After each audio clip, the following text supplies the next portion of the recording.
Yes, sir. Very good. I call to order the April 21st meeting of the Township Committee of the Township of Morris. We began our closed session at 5 o'clock, or 5:30 as the agenda stated, and we're coming back into public session. Both adequate electronic and public notice of this meeting as required by the Open Public Meetings Act has been satisfied, and a statement certifying same will be executed. Madam Clerk, roll call, please. Mr. Gyorfy? Here. Mr. Mancuso? Here.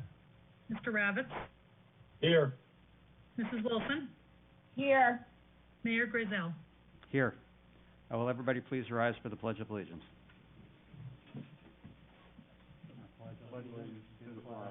God, United States of America, and Republic One nation. under God, Indivisible. with Liberty and justice for all.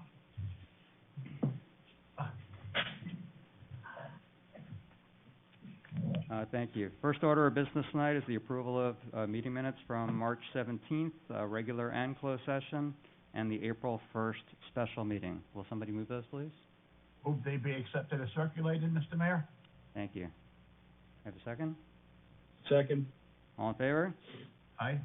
Hi. Very good. Tonight we have two proclamations on the agenda. One already occurred back in March, which was proclaiming Education and Sharing Day. And we have a second one that's taking place tonight, which is the Hillside Ladies Auxiliary Anniversary Proclamation. And I'm going to turn it over to Deputy Mayor Gyorfy to handle tonight's ceremonies. Thank you, Mayor, and good evening, everyone. It is my privilege to recognize the Hillside Host Company #1 Ladies Auxiliary this evening for their anniversary.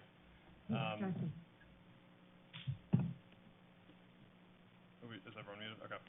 The Ladies Auxiliary and Hillside Host Company recently celebrated the Auxiliary's 75th anniversary in March by conducting our annual park cleanup of Hayward Park behind the firehouse. Celebrating this milestone through community service speaks volumes to the type of organization that the Ladies Auxiliary is and has been during its 75 years plus as an organization in the township. Like many volunteer organizations their age, the total history of the Hillside Host Company #1 Ladies Auxiliary isn't completely clear. We do know from the original recorded minutes that the first Ladies Auxiliary was formed with 25 founding members in June 1919. However, the auxiliary disbanded prior to World War II in January 1939. While we are celebrating their 75th consecutive year of service tonight, it is documented that the organization did, in fact, exist prior to the start date we are now celebrating. Regardless of how many years they have officially been in existence, the Hillside Hose Ladies Auxiliary has served Morris Township and the firehouse's immediate neighbors on Western Avenue through many ways. Members of the public know the Ladies Auxiliary as an organization that organizes community events, such as the annual pancake breakfast, Easter egg hunt, Halloween parade, and Christmas party at the firehouse. Over the years, the auxiliary has also helped in raising funds for improvements to the firehouse through fundraisers such as the annual Christmas tree sale and the company's annual Oktoberfest. Another lesser-known role over their 75-plus years has been supporting our township firefighters during major emergencies. In former township career firefighter and fire inspector Mike Ryer's 2017 book titled The Third District, Ryer notes that Hillside's Ladies Auxiliary responded to major incidents in Hillside Hose Company's area to help the firefighters during recovery periods. A noteworthy event includes their response with the Salvation Army in 1947 to the gymnasium fire at Del Barton, where they provided food and water to those battling the blaze. In addition to this work, the auxiliary has continuously supported the New Jersey Firemen's Home in Boonton, which includes recent donations during the pandemic. They have also worked recently with the firefighters at Hillside to organize food drives for the local food pantries. The current membership of the Ladies Auxiliary has grown to over 60 members and has become a part of the heart of the Hillside area and the Morris Township as a whole. Tonight we have with us to speak is a longtime member of the Ladies Auxiliary and their current treasurer, Cathy Hughes, who has dedicated countless hours to the ladies' initiatives over the years. Cathy grew up on Western Avenue and may be able to speak to some of the history for us tonight. In addition to the many of the Ladies Auxiliary on the call tonight, I'd also like to recognize the Auxiliary's current president, Patty Sims, Vice President Diana Carmel, and Secretary Lisa Olson. On behalf of the residents of Morris Township, the Township Committee extends our appreciation to the Hillside Hose Company No. 1 Ladies Auxiliary for their continuous efforts and congratulates all of their members, both past and present, for their over 75 years of service to the Hillside area. I have with me tonight the proclamation that we will award and provide to the Hillside, to the Ladies Auxiliary's Executive Board. And I believe we're going to have Cathy speak on the panel if once Greg has it up. We're trying to get one of them with the camera to speak. So at least, is there anyone else in the firehouse that can... So we have Hillside Ladies Auxiliary in the queue, trying to get them to speak. If you can unmute yourselves. If not, if there's someone else from the ladies who would like to speak, you can raise your hand in the attendees. Can you hear me? Yep. Yes, you can. All right, this is Jen. Hold on. Can you see me? No, ma'am. Are you in the attendee? Jen, where are you located? Jen? I believe she's with Cathy Hughes using that Okay. Hillside Ladies. Which one are they using, because they don't have the camera working? No, I got information that they were having trouble with the camera to activate it. Okay. Can you hear me? Yes. I can hear me.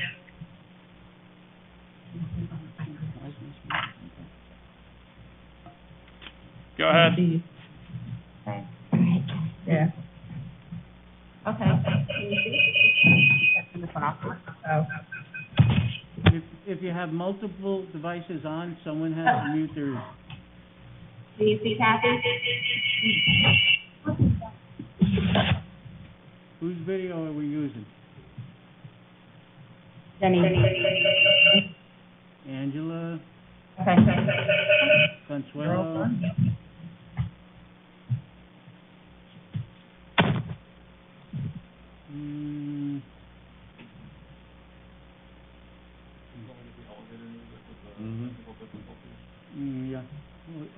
We need some of that. We need that, we need a button to hit for that. Consuelo, are you at the firehouse? Wave your hand if you are. No, I'm not. Okay. Hi, Consuela. How about Angela Hey, Klein? Mark.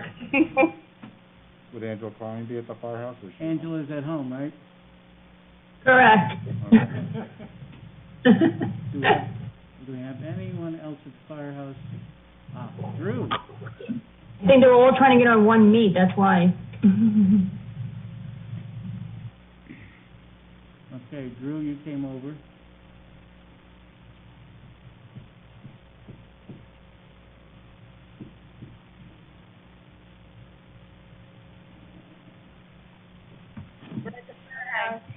There they are. All right. Okay. I'm turning the light. We're gonna turn the lights on. It's a little dark, I think. There we go. There we go. Perfect. We were in the dark. That's good. We're on. Are we on, Mark? Yes. Yes. You're good. Everyone else just mute yourselves, please, besides the ladies. Tell me when to go. You can go. Go ahead. Go. Thank you, Morris Township, for honoring the Ladies Auxiliary for their 75 years of continuous service for the neighborhood of Hillside Hose Number 3. Our membership history throughout the years has had great membership of dedicated women. We have had several generations of family members join us, as many as 25 to 50 years of service each. We also have a member 105 years old today. Well, not today, her birthday's in December. December 5th, I think it is, isn't it? And she has been a member since 1959.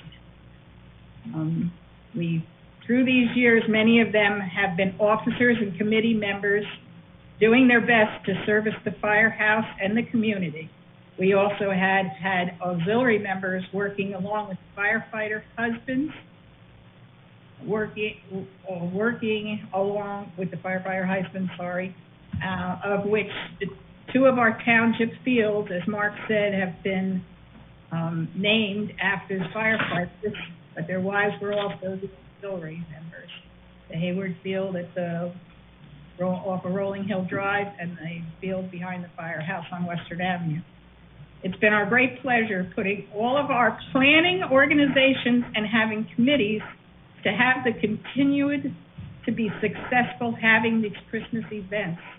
The Easter egg hunt, the Halloween party, giving out awards, snacks, candy bags, they've done it all. And the Christmas party. Rain, snow, or anything other weather coming along, the ladies have been here at the firehouse. The hard work running and organizing the pancake breakfast and the bake sale. The Ladies Auxiliary also works alongside of the other fire companies, helping events where we help making popcorns and hand out giveaways, as well as bringing Sparky, the fire dog, who was welcomed in open arms with many of the children. Our Ladies Garden Committee was very proud of the flower planting out in front of the building, and the few ladies that organized and the cleanup committee day, or the cleanup day of the grounds, recruited neighbors that were very happy to come out and volunteer. Excuse me. The past year, as everyone knows, has been challenging, but has not stopped our organization, along with a few husbands, family members, firefighters, and social members, for helping with the food drives that were greatly successful. But thanks go out mostly to the success of the generous people of the neighborhood of the township and around the areas who came out and donated along with the Ladies Auxiliary for the donations. We received a thank you note for of receiving the products, acknowledging the gratitude that they had for it. In the coming years, we're looking forward to finding new adventures and seeing what more we can do for the neighborhood. It will be exciting to get back and donating our time and talent, and we have more successful events and working along with our fellow firefighters to keep the township a safe and welcoming place to live. Thank you again to Morris Township, for recognizing the hard work of all these loyal members. Thank you. Thank you. Thank you, thank you, thank you, thank you. Thank you, Cathy, and thank you to all the members who are here with us tonight. It's a pleasure to have presented the recognition tonight, and to the folks who live elsewhere in the township or never have heard of the Ladies Auxiliary before, they're really integral to our part of the township in Area 3, and they just bring that sense of community that a lot of folks really enjoy and admire, and I know there's a debt of gratitude from so many neighbors who haven't had the chance to thank the ladies for all the work that they've done over the years. So thank you on behalf of them, and thank you, Mayor, for allowing us to do this presentation tonight. Very good. Any other members of the Township Committee would like to make a comment? Mayor, I'd just like to say that I love your history and I love what you do, and I look forward to the next time you can do another one of those pancake breakfasts. Fantastic. I love those. So thank you so much for everything you do. It's just great. Thank you for being one of our bigger supporters and seeing you at all the events too, Cathy. I love what you do. Oh, geez, Kathy, sorry. Yeah, I'm probably going to get myself in hot water, but I'm going to say that it is the best pancake breakfast in town. I'm going to maybe get some hateful emails from Fairchild Firehouse. But it is a wonderful pancake breakfast that I know the community enjoys. But on top of that, I always say that, Morris Township's a great place because of the people who live here and also the people who volunteer their time on behalf of others. And that's exactly what the Ladies Auxiliary is doing.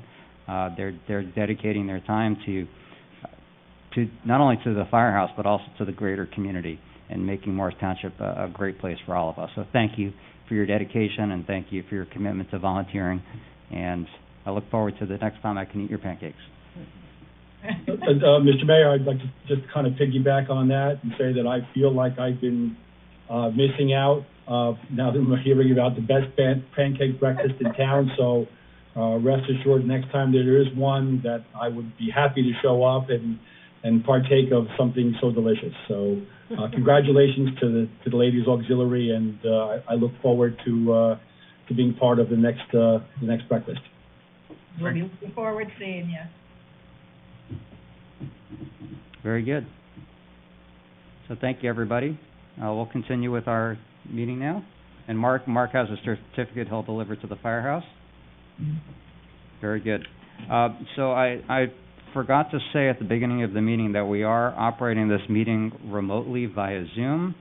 The only people here in the room are myself, Deputy Mayor Gyorfy, Township Administrator Tim Quinn, and our IT technician who's running the meeting. So just 4 of us here. Everybody else is remote per COVID protocols. And so I just wanted to make sure everybody understood that. So next on the agenda is public comment and inquiry. We open it up to the public 2 times during our meetings to ask questions of the Township Committee or seek guidance. And do we have anybody who's interested? You can raise your hand. There'll be an opportunity at the end of the meeting as well for a second period of public commentary.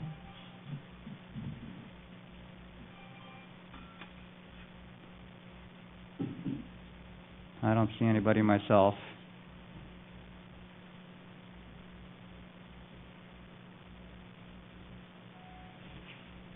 Want a motion to close the public hearing, sir? Very good. Can I have a second? Seconded. All in favor? Aye.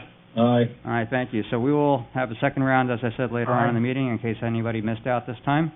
We'll move on to the ordinance for public hearing and final consideration, and I'm going to turn 0121 over to Mr. Carlson, our municipal attorney. Is Mr. Carlson out there? Yes, sir, yes. He has to unmute. Scott, you need to unmute yourself. Apparently, I need permission to unmute. I did. All right.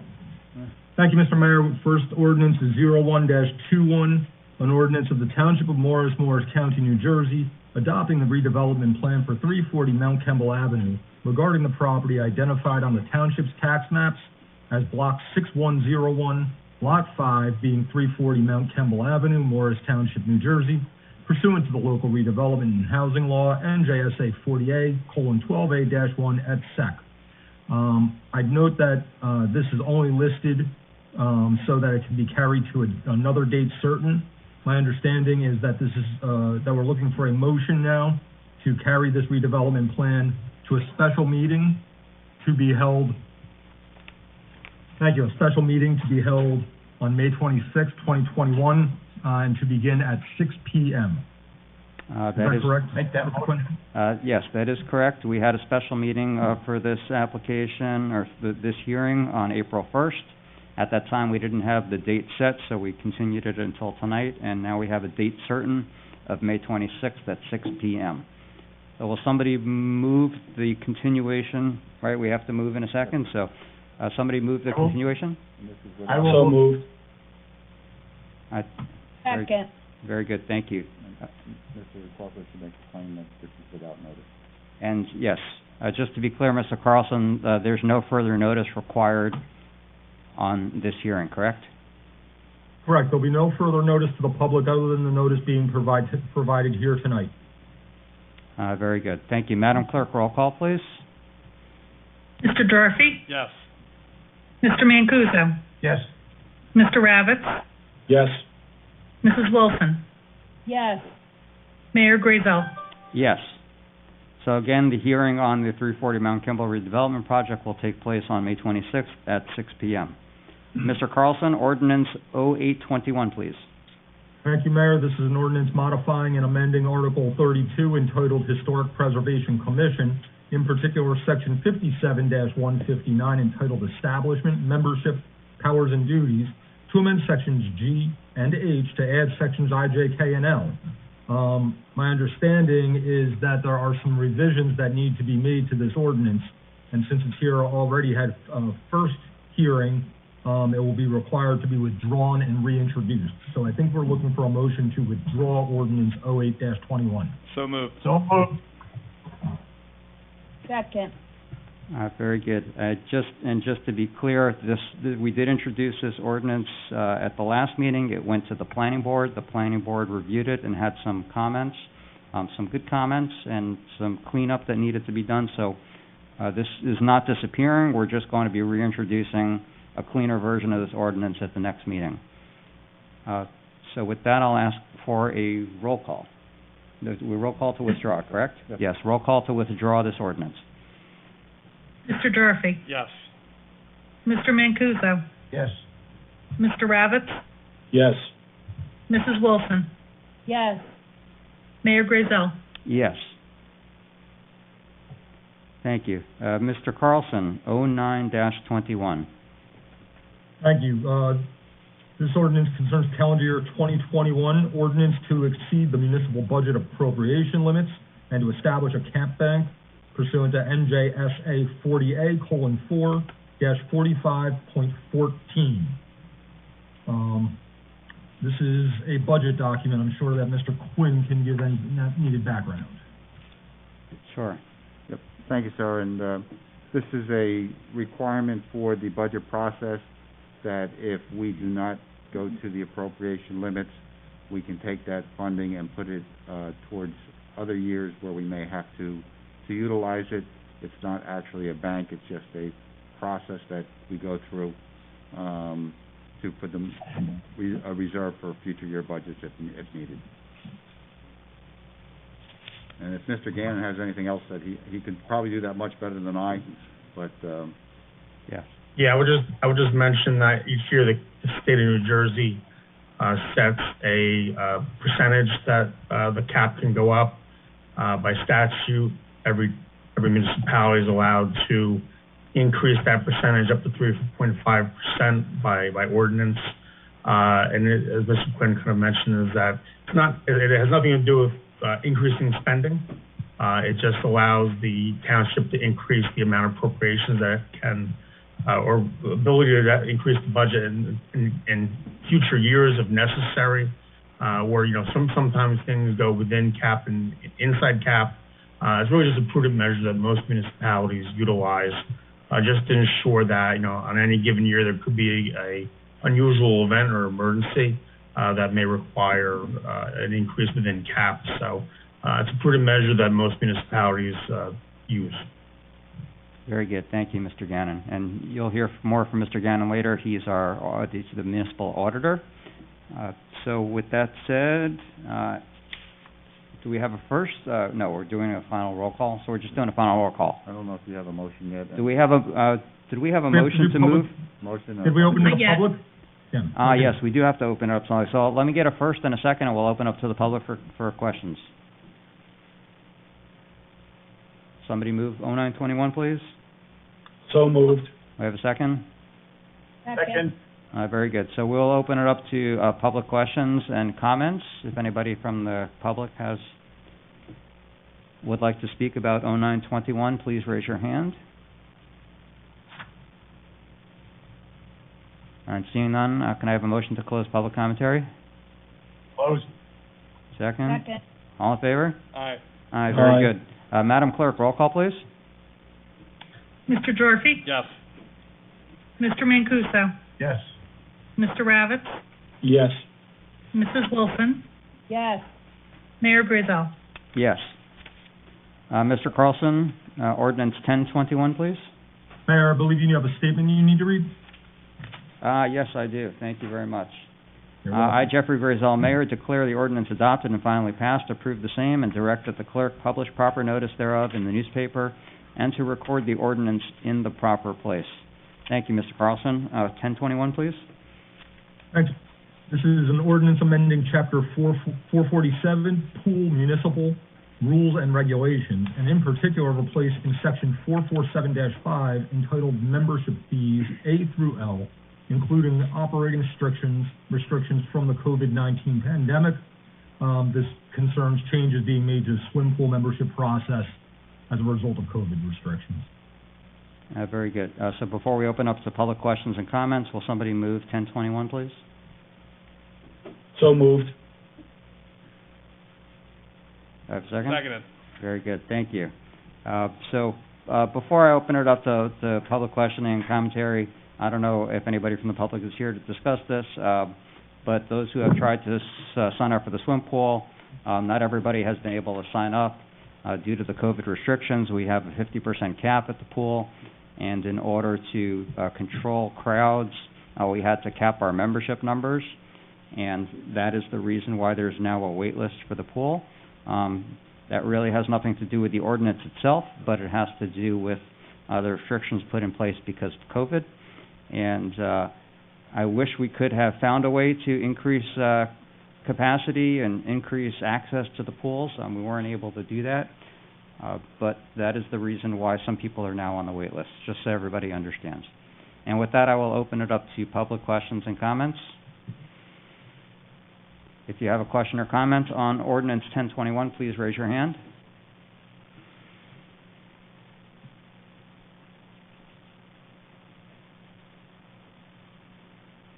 Seeing none, I will ask for a motion to close public commentary. I have a second. Very good. All in favor? Aye. Aye. Thank you. Madam Clerk, roll call on Ordinance 1021, please. Mr. Gyorfy? Yes. Mr. Mancuso? Mr. Mancuso? He dropped, Should we drop him? yeah. He's not appearing on the participant list anymore. Okay. Mr. Ravitz? Yes. Mrs. Wilson? Yes. Mayor Grayzel? Yes. Is Mr. Mancuso back? No. Okay. Very good. So the vote will be 4-0 with one, we'll call it abstention. I, Jeffrey Grayzel, Mayor, declare the ordinance adopted and finally passed, approve the same, and direct that the clerk publish proper notice thereof in the newspaper and to record the ordinance in the proper place. Maybe I've misspoke. That shouldn't be Well, we'll note it. We'll note it for the record that he- We'll just notice for the record that he dropped off. So there are only 4 people present right now. Very good. Next, we are going to move on to the adoption of the 2021 municipal budget, and we have a presentation by our Township Administrator, Mr. Quinn. Thank you, Mayor. I'm pleased to present to you the 2021 budget. I'm going to ask our auditor, Mr. David Gannon of PKF O'Connor Davies, to provide an oversight of this year's budget, and then I will get into our presentation. Good evening, everybody. It's obviously been a very challenging year for all local governments throughout the state of New Jersey, and certainly, as they put together the 2021 budgets, and certainly the township experienced the same difficulties.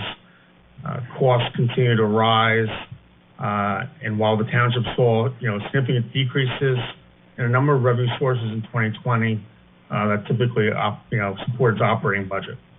There's been some discussion in the past regarding fund balance amounts and whether they were appropriately set. And what I would say is that, the township's prudent budget practices from, past years through today have served it well. Because, with such a significant drop in a number of the revenue sources, the township was able to put together a prudent budget, without, cuts in services or cuts in personnel. The township still continues to maintain an unappropriated fund balance of about 15% of their operating budget, which is in line with their formal policy. And again, it's a prudent amount in case of emergencies. You always want to have some fund balance to make sure to cover those types of events. In addition to that, the town continues to maintain a stable tax rate. And even though there was, a slight increase this year, the township continues to maintain a sizable tax bank cap. And what that represents is, in the last few years, the township could raise taxes X percentages, but have not. As an example, in this year's budget, There was about $3.1 million of taxes that could have been raised that were not. So the township has done a good job of maintaining a stable tax rate. The last thing that I'll mention, is just the effects of COVID-19 on the swim and parking utility. Pretty consistent throughout the state. These utilities were the hardest hit. A significant decrease in revenue for both of these utilities. And through state-approved measures, the townships adopted ordinances and able to have emergencies that will raise those losses over a 5-year period, which is a prudent measure and many local governments throughout the state utilized. As the statutory order of the township, I'm required to review the budget to make sure that it conforms with all of the applicable state statutes regarding local budget law. I found that the budget does conform to those applicable laws.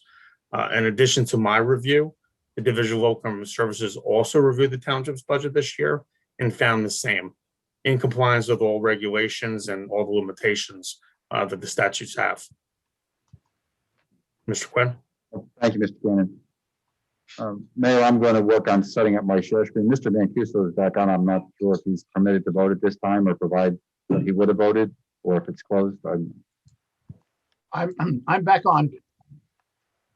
Very good. Peter, you just missed the vote on the swim pool. But it passed. Okay. It passed 4-0. Would you like to cast your vote? Make it 5-0, please. Very good. Thank you.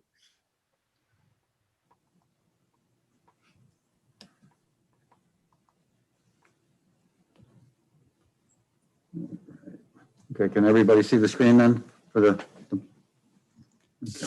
all right. Yes. Good. Usually I have Fran here pushing the buttons for me, and this Zoom thing is changing our protocol a little bit, but I just want to move forward to be pleased to present the 2021 budget for consideration by the governing body. As an overview of the process, it's a long process that Fran and I work, throughout the year, also with Mr. Gannon, our auditor, but then we really kick it into gear in the fall and starting to formulate the following year's budget, working with our department heads for them to submit their operating expenses or requests along with their capital budget requests, and we begin that process in October. And from that, we then take it to the standing committees. We go through that through December and January, fine tuning those every line of the budget. We're very, very fortunate to have the department heads that we do and the work that they do. They understand the process that we're only going to ask for what is actually needed. We've never done the process, well, let me ask for X and I'll get this. We ask that you come in with what you're requesting, that you provide the proper documentation and justification for that, and many questions asked by the standing committees and myself to make sure that we are appropriating the money or recommending the appropriation of the money, and then for the operating expenses. Ms. DeAngelis and I work on the salaries for all of the employees, and Ms. DeAngelis works on many of the other things such as our debt and our capital program with me for that. Once we get that, then we take it to our finance committee of Mr. Mancuso and Mr. Grayzel this year, and we kind of bring those 16 departments and all of the budgets together, and we look on putting that together into the budget document and presenting it to the governing body in March for introduction. As we get to that process, then we are working with Mr. Gannon to finalize the document for his review of the document to make sure that we are compliant, as he spoke earlier. And after it's introduced in March, it then brings us to the public hearing that we are at tonight. So, as you know, as all of the municipalities and many people, with their home expenses, it was very, very challenging for 2020 and leading into 2021 that we did. We also got a few additional things that, timing was certainly not fortunate that impacted this year's budget. One of them was the pension assessment. It went up significantly for both. We have two types of pensions, the public employees retirement system and the police and fire retirement system. And we saw increases of 12 and 14%, $316,000 additional that we had to raise this year with all of the challenges. We had a number of COVID expenses, well over $400,000 in COVID expenses in dealing with purchase of equipment and additional personnel that were needed for certain tasks, and then making sure that we were compliant in the way we were providing services to the community, with those restrictions in place. As we do, our employee costs are a large part of the budget. As we've done for the past 10 plus years, it's been a 2% increase to our employees.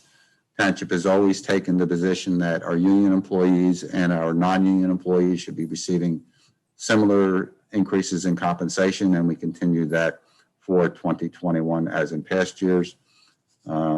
Another big cost is the health benefits that are required that we go through the state health benefits plan, and also a prescription plan and a dental plan. On the medical plan, we saw an increase this year of about 2.21%, and we came in at 0% on our prescription plan and our dental plan. Also wanted to note that, as per Chapter 78, going back to 2011, all of our employees must contribute towards their health benefits. And it's based on the salary they make, whether they're also a single plan, a couples plan, or if they are a family plan. And the cost share with the employees is about 30%, and it's well over $1 million that the employees contribute towards their health benefits. Debt service, we saw an increase of about $56,000 this year. It was $130,000 in principal, but we did see a reduction of $56,000 in interest. So it's a little over $4 million for the debt service in the budget. Another one of the major issues that we had is the uncertainty with recycling and the significant costs for recycling. At one time, that had been a source of revenue for the township. However, the market fell out about 4 years ago, and it's a very unsteady market, and it fluctuates significantly from month to month. We do fairly well in cardboard, but all of the other recyclable materials such as glass, plastics, paper, and that kind of thing, we are actually paying for disposal. So, as I said, where we saw significant revenue in the past, we are now paying significant revenue to that.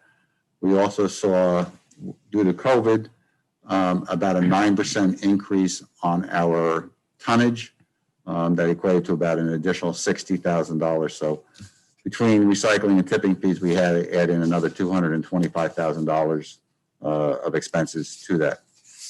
The other impact that we had with COVID is the swim pool and the parking. Primarily the swim pool, as previously mentioned with the ordinance there, we were down 50% capacity, and we saw significant loss of revenue in both the swim pool utility and the parking utility.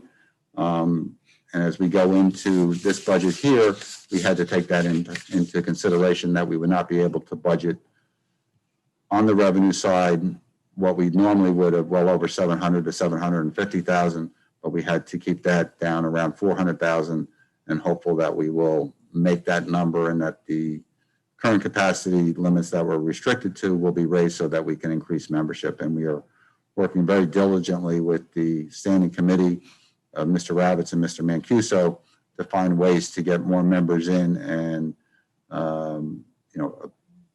provide that to our residents, but also help assist in some additional revenue to offset the expenses. As we do for the debt service this year, we have an additional $300,000 offset going to the swim pool. Hopefully, we won't need it, but we have to put it into the budget. But if the pools are open up to full capacity and we can get full revenue, we won't have to expend that $300,000 that we are going to budget for this year. You know, continuing on with this, we saw a significant reduction in revenue, a loss of fund balance. We have hotels where we get a hotel room tax. We lost $280,000 of revenue on it last year. The municipal court, we were down about $115,000, and our permits and fees, on a 3-year average, we were down about $900,000 that we would take in. So, big significant decrease in revenue, and then taking that into consideration for this year's budget. As I said, we had a significant increase in trash tonnage. Swim pool fees were down, 61%, and the parking was down 66%, which was about $220,000 for the parking and about $440,000 for the swim pool. So, as we discussed, this is the budget process, and moving forward to getting the adoption of the budget hopefully tonight, and then starting to prepare for the 2022 and 2023 budget. We always like to look, 4 to 5 years in advance of anticipated costs and where we're going to go. This year was extremely difficult, and looking to get our fund balance back up where it should be to help with future budgets. And I'll get into a little bit more as the things that we had done to offset it to bring the budget in where we did. One of the things that we get every year is state aid. It's really a misnomer. It's the energy tax receipts. As you can see, in 2009, we were getting just under 4.3 million. In fact, if I had taken this back to 2008, it would be 4.9 million. We've gotten just under 3.3 million every year since 2011. But we really should be getting somewhere close to $5.5 to $6 million per year on that. But it goes to the state, and then they give us back the allocation. We've calculated that we are about $16.9 million less that we should have gotten on this. And we're hopeful that in the future years that the state will realize that this is just money that's coming into for the municipalities and distributed appropriately. Again, one of the biggest challenges this year were the pension costs. As you see that they have increased significantly over the last several years, going from about 2.2 million to well over to $3 million a year. Township does not have any say in this one here. It's a statutory, and it's an assessment that is given to us by the New Jersey Department of Pensions.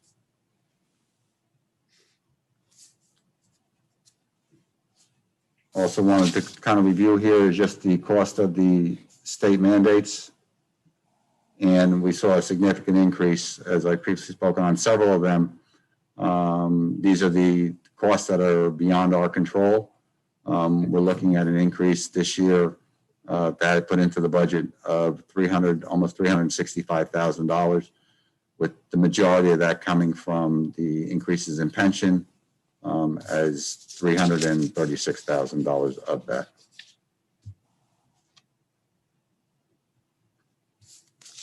Also, as we spoke earlier about the increase in recycling and tonnage costs, which have continued to go up dramatically. Started going back in 2016, 17, it was going up a small amount, 18. And then over the last 2 years, especially this year, it has increased dramatically for us.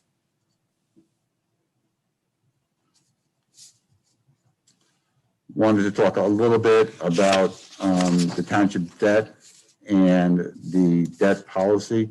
It has always been the philosophy of the township that we are only going to bring on new debt to equal what we were retiring. So as you look at the general across the board, we're pretty stable all over there. We're down a little bit, but this year again we're retiring 2.75 million, and we'll bring that back on with the capital projects. We go out to bond about every 5 years or so, but that's our current debt right now, of just about 22.3 in the general. But if you look at the sewer utility, you'll see that's going down about $1 million a year. With the sewer utility, we've been able to pay off all of our capital projects based on the user fees that we're taking in. As you know, besides serving Morris Township, we also serve several other municipalities, including Morris Plains, Randolph, Harding Township, that we then bill out to them and receive revenue. So we keep both plants and our pump stations operating efficiently. You'll see a large number every year for the appropriation of capital improvement expenses, but we're going pay-as-you-go since 2014 and working hard to bring that debt for the sewer utility down as we're doing so. The swim pool utility, back in 2014 and 15, when the pools were built, we appropriated $4 million for those two projects, and we've been paying that off. We were given 10 years on that, and that is going down. We are now in year 7, so our debt is just under $2.5 million on that, and we'll continue to make those payments for the next several years and bring that debt down, which the goal is then to have the swim pool utility, operating as does the parking utility and the sewer utility, strictly based on user fees. On the parking utility, it's the same thing. We have gone debt-free on that since 2014, based on our parking revenue coming in from the meters and from the permits. We've been able to do that. We had, previously we had an issue with revenue for 2020. We anticipate having that same issue for 2021, but we're hopeful that that will rebound itself at the end of 21 and going into 2022, and we can continue eliminating the debt for the parking utility, and certainly anticipate that debt to be completed within the next 2 years. At this point, the debt for the township is $35.3 million.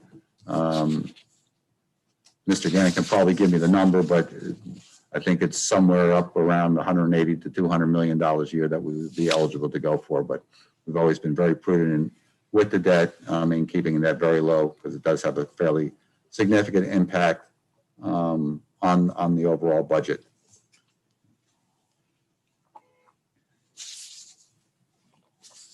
The other variables that we deal with is the labor. We have our union labor contracts. We have 4 unions that are with our employees of Morris Township. One is the Policemen's Benevolent, the second one is the police supervisors, and the firefighters, and then our IBT, which covers our Department of Public Works employees, our sewer employees, and our Parks and Recreation employees. All 4 contracts expire at the end of this year. Since 2012, we have been able to negotiate very fair contracts, keeping that at the 2% for the bargaining unit, and that was basically because of the interest arbitration legislation in the state that mandated that. So, when we were negotiating, we knew what the numbers were, where they could go, and then it was just a matter of how we could get there. Unfortunately, that has sunsetted, and it is no longer law, and I anticipate that the union contracts that we'll start negotiating this fall will be a little bit more difficult without having the ability to invoke the mandatory 2% on the interest arbitration. As I said, our employees do contribute to their health benefits, and this year we also saw an increase in library costs. We share that with Morristown. It's also based on the equalized ratio. And as I'll discuss in a little bit, that equalized ratio shifted with more of a burden on Morris Township than Morristown by about 1%. We pay just under 66% of the cost, and Morristown paying 34% of the cost. Again, the other thing is the state aid we spoke about earlier. has always been a concern every year with the governor's budget coming out, that we would, at a minimum, be able to get the same aid that we had received in past years, and certainly hope for an increase. But as you saw, over the past 10 years, that has remained at that just under $3.3 million. What Morris Township is noted for is our high level of services that we provide, primarily with our emergency response, with our police, our firefighters, our OEM, and our EMS. We provide extraordinary health services to our residents. Pre-COVID, many types of availability to vaccines and blood work and other health programs for the community.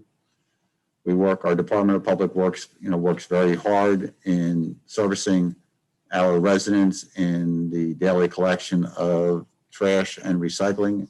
As you know, we've all gone to the quote-unquote one-armed bandits to help maximize that and that service, completing the road maintenance, and then also overseeing, like basin repair and other smaller projects around the township that need to be done. And then our road overlay program that we devote about $750,000 every year, and using a model to determine which roads need to get repaved and putting them into the list, and then going through that and beginning that program each August for that. And I don't even have to speak too much about the recreation programs. They are by far the best programs in all of Morris County, if not the state of New Jersey.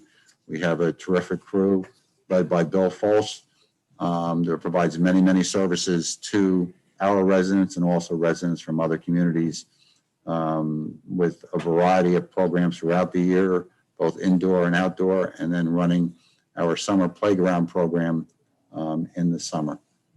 And then also just to recognize the professional services that we get from all of our departments, from our finance department, our clerk's office, our health department, our engineering staff, our construction code staff, our police, our fire, our parks, Department of Public Works, our sewer utility. We are very, very fortunate to have the caliber of employees servicing the township with significant amounts of institutional knowledge and dedication to the township. We are also very fortunate to have some of the best professionals working for us on our land use boards, doing tax appeals, municipal attorney, or any of the other services that are required for consulting, engineering, that kind of thing. They are all having the best interest of Morris Township and work very well with us, as they have for a number of years, and a very good working relationship in getting projects completed or matters addressed. Morris Township always takes the opportunity to look at shared services. One of the big ones we did a number of years ago that has saved probably it's well over $200,000 a year now for us is the joint municipal court with Madison, Chatham Township, Chatham Borough, and Harding Township. It is somewhat the model and jewel that is used by the state as an example of how municipalities can come together and save costs by forming a joint municipal court.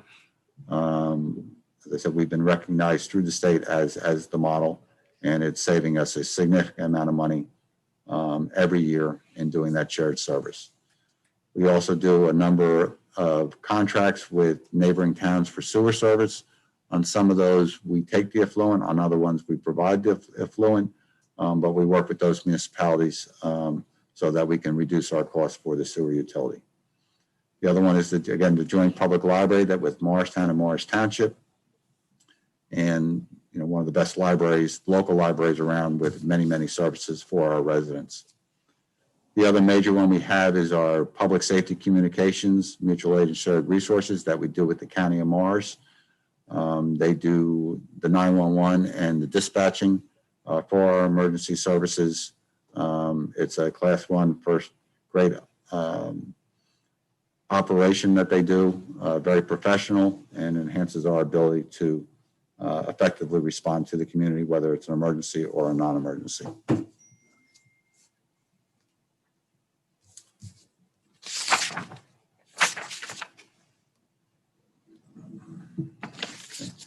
As we went into this budget, I was talking many of the things that caused us to have to fund with pension and recycling and salary increases, and how are we going to address that?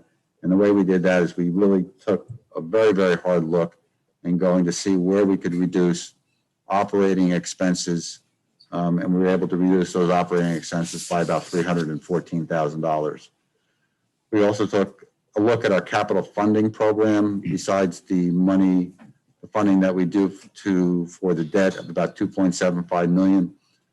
On an average year, we're doing somewhere between $900,000 and $1 million on smaller projects that we fully fund. This year, we're taking a hiatus from it in funding for that. We are going to do a reappropriation of funding from projects that were previously funded over the last several years. Those projects have now been completed, and we're going to take the balances from them, and that's how we're going to fund primarily the capital program for this year without having to increase that number in the budget and raise that money through taxation or other sources. We also saw this year an increase in revenue from new construction. In past years, we've seen a significant number on that because our new construction assessed values have been anywhere between $40 million and $80 million. Unfortunately, this year, that only went up $16 million. But we also have the townhome community building on the old Colgate site, which is a pilot program. So between the increased revenue on that $16 million plus the pilot payments that we're getting in, we're going to be seeing an increase of approximately $420,000 as an additional revenue source for 2021.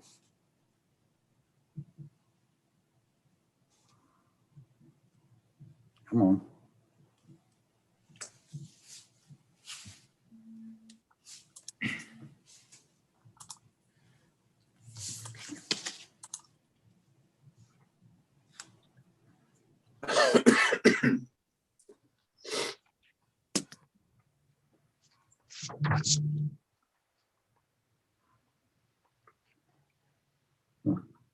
So here are anticipated revenues this year for the fund balance. We're going to use $6.4 million. Where Mr. Gannon spoke before, we have a township policy of between 15 to 20% that we have in reserve. So this fund balance number is down about $1.1 million from last year. Our revenue that we're projecting is also down. That's going to be $5.7 million. Delinquent tax that we take is about $550,000. And then the local tax and the pilot payments I spoke of is going to be $23 million. For that, the library is $1.9 million. Just a notation, you'll next see the library also on the next slide for the appropriations, and the library is in and out, but it is a separate tax item on the property owner's tax bill. So the budget this year is going to be $38.294 million, which is almost to the penny the same as it was for 2020. And then going into the money that we're taking in, the salary and wages are $14.6 million. Our operating expenses of about $9.6 million. The statutory expenses I spoke of, primarily, pension, is going to be $4.7 million. You see the capital improvements is significantly down. That's $67,000. That's usually about $1 million. But the way we're going to do the reappropriation, we're only going to raise $67,000 in the budget this year for capital improvements. Our debt service is $4.1 million, and the reserve for uncollected taxes is $3.2 million, which will then hopefully roll over into future fund balance and for future budgets. And then the $1.9 million for the joint library. So our budget of $38.29 million.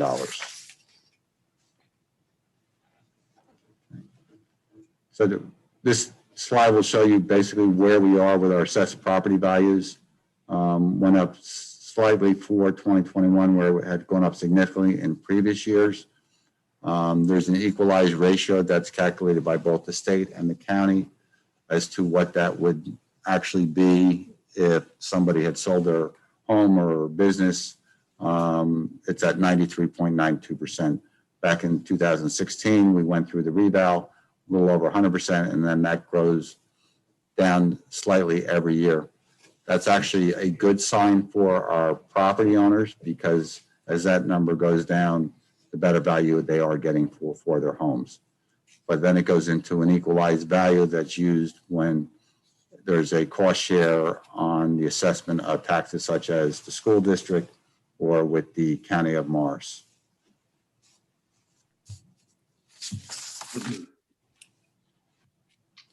And just on the equalized value, with Morristown and the school district, we have seen the shift primarily swinging towards Morris Township paying more. Back in 2017 and 18, and 2018 and 19, we were about 63% for the township and 37% for Morristown. That has significantly gone up, and we're now at about 66% for the township and about 34% for Morristown. As we'll get into the taxes, you were saying our residents are now paying an additional about $2 million a year for the school budget. And this will show where we have been in past years for the overall tax rate. Like I said, Morris Township has been stable on their tax rate going back to our reval. We have not increased taxes since then. The reval came out even, and then we were flat. The following year, we did go down slightly in 2018. We're going to go up slightly this year. The county should be stable this year, and I think the equalized ratio will also keep us stable. We're saying we're seeing a significant increase in the school. The school goes up each year about 2%, and then we have the additional 1% swing on that. Open space is a small amount that goes into the Morris Township coffers for the purchase of open space properties or for the maintenance of those properties. And then the library tax. So this year's tax bill for the average homeowner, which is the home is assessed at $560,000, will be $10,701. That'll be an increase of about $68 on the municipal side and about $108 on the school side. Those numbers will be officially calculated after the governor's budget is adopted in the beginning of July, and then the tax bills go out following that. Just so everybody can see where their tax dollars go, although Morris Township is the collector of taxes, the majority of the taxes go to the school district, and that's 60%. Morris Township goes 23% on the 23 cents on the dollar goes for municipal services, 15 cents on that goes to the county, and then 2% goes to the library.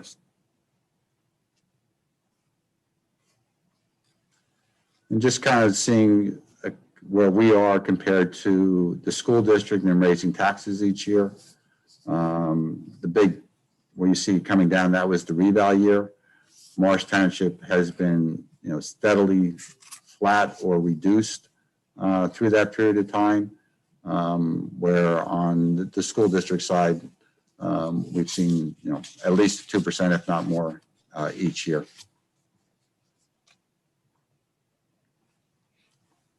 We also look at what our tax collection rates and what we budget each year.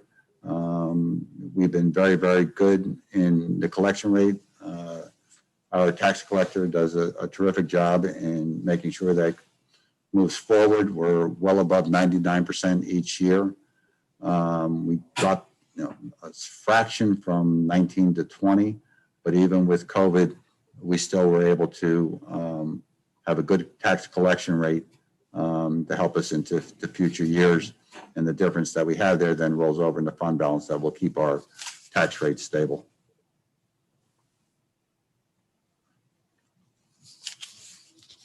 And just the fund balance and the importance of fund balance is basically to keep, roughly 2 months of expenses in reserve, to try and avoid those, any tax spikes, maintain that tax levy cap of 2%, which we've always been under.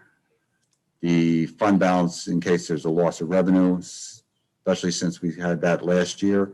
Although we did see a significant loss, we were able to, because of conservative budgeting, we were able to hit our target numbers for the current fund, but we did have concerns with the 2 utilities, the swim pool and parking.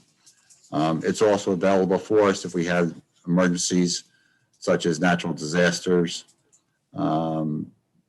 basically like the snowstorms, the hurricanes, and those kinds of things.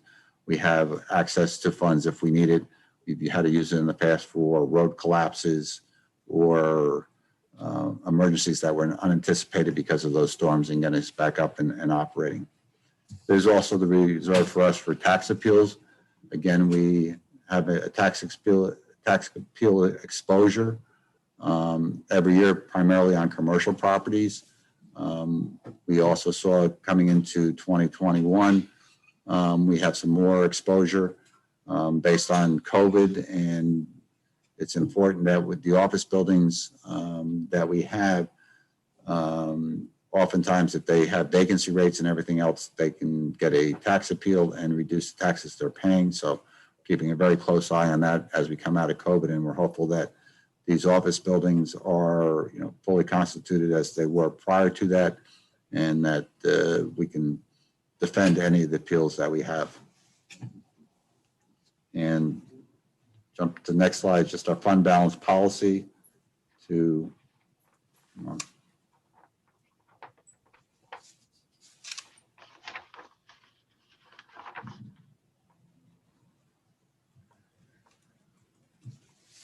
sorry, my screen's frozen up a little bit. There we go. And this is, it's a long statement, but this has been the policy of the township to make sure that we are budgeting and maintaining the township as being fiscally conservative. Through this process, we've been able to maintain a AAA credit rating for many, many years. It certainly helps us when we have to go out to bond and getting a very low interest rate. It keeps us, our tax rate stable, and it gives us that ability to look at any challenges that come to us that were unanticipated for that.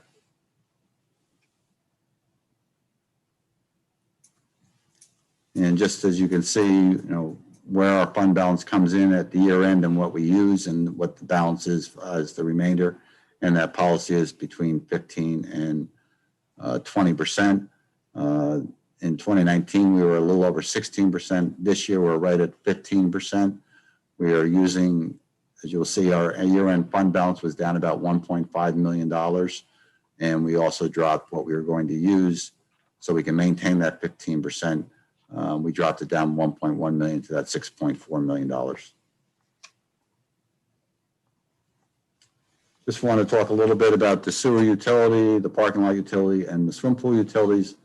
These are all separate budgets. They are all primarily based by user fees. The sewer utility and the parking utility have always been run at a plus, where the user fees have covered all of the expenses, salaries, and debt service. We had a little bit of a hiccup this year with the parking lot utility, but I'm sure with after COVID is behind us, that we'll see that kick back up, and it'll be operating based strictly on user fees. On the swim pool utility, we do our best to cover all of our salary and expenses and operating expenses with our user fees, and that debt service being supplemented to the swim pool utility from the general budget. And as we get again out of COVID and we can increase the revenue coming in there, that again will be back to where we can use user fees to cover the operating and the salaries for the pool.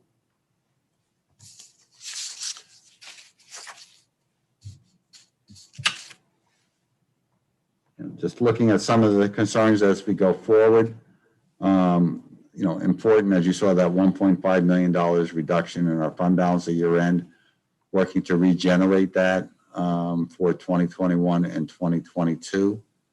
Want to make sure that we continue to have a stable tax collection rate. As I said, it went down a very, very tiny bit for 2020, but to keep that at well above 99% as we did. We also had the reduction of many fees, uniform construction code fees. One of the things we've seen that COVID is more do-it-at-home projects, more permits being issued, so certainly see those fees to be increased. Another challenge that we had this year is a significant reduction in the amount of money we were getting from interest on our investments, and we've budgeted appropriately for that this year. Again, hoping that the swim pool fees will be able to rebound this year and those capacity limits will be lifted. And again, going back to the parking lot, that once COVID is, that more people will be utilizing train service and, buying the parking permits and the daily parking spots. But we're always working to continue to make sure that we are prepared for any challenge that comes to us. And we've done that with COVID. And we've continued our policy of very conservative revenue projections. So when we had, like we did last year, we were able to hit those projections, but just by a little bit. Keeping that reserve for the uncollected taxes, making sure that fund balance is available for emergency appropriations, and using the Storm Trust Fund for expenditures when we had those significant issues. We've been fortunate that the state has allowed us to use the Storm Trust Fund for our most of our COVID-19 expenses, and working to get reimbursed from that. So I know there's some additional stimulus money coming, and we've also been able to get some grants and funding coming from the state to offset that, and the Department of Health, and we'll continue to work and try and recoup as much of our expenditures as we possibly can.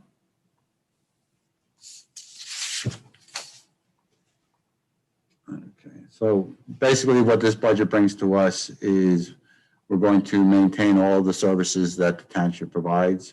We're going to maintain our annual road overlay program. We want to also make sure that we continue with infrastructure improvements. We have a large one this year, and that is the funding of the reconstruction for Kennedy Road, Gregory Avenue, and Pine Tree Lane. It's been in the queue for several years, and with this budget, we'll be able to fund that and get that work going. We have a couple other roads in front of it, but the funding will be there so that this big project will be able to take place hopefully in 2022. Last year, Township had allocated money for replacing our tennis court projects. We want to finish that project this year. We've done over at Streeter Pool. We've done the ones over at Ginty and also put in pickleball courts. We have another set of tennis courts over behind Ginty, and then we'll have the top of the line best tennis courts in the area once that project is completed. We're also looking to our sidewalk improvements and making accessibility to our parks, and funding is in the budget this year for sidewalk improvements that will connect Baker Farm and Kiwanis Field along Lake Valley Road into Mill Road, which will then have access by sidewalks to our residents both in the Fairchild and the Deer Chase and surrounding communities to use those facilities. We worked hard to find offsets in dealing with the pension assessment and recycling costs, and we primarily did that with a reduction in the capital project spending allocation going through the reappropriation process for this year. Most importantly, we have not had a tax increase for 5 years. We did do a 2% reduction in 2018. Unfortunately, this year we will have to raise the taxes slightly. I am anticipating that it will be on the average homeowner approximately $5.66 a month. And most importantly, we will continue to be fiscally responsible. As we do with every budget, we look into, what are future years going to bring. Biggest challenges coming into 2022 are the union contract labor negotiations. As I previously spoke, we did lose the interest arbitration cap that significantly helped us for the past 10 years. But we'll, have meaningful negotiations and try and come to agreements with each of the unions by year end. We're also looking at our revenue projections. Again, with municipal budgeting, you can only budget what you take in. So we want to make sure those revenues continue to increase and we rebound from COVID, that we can do that. We'll also be looking, the impact of, state aid, making sure hopefully get something better on that. Our salary increases for employees and some of the things that are somewhat beyond our control with the cost for health benefits been relatively stable the last several years. We hope it continues in that direction.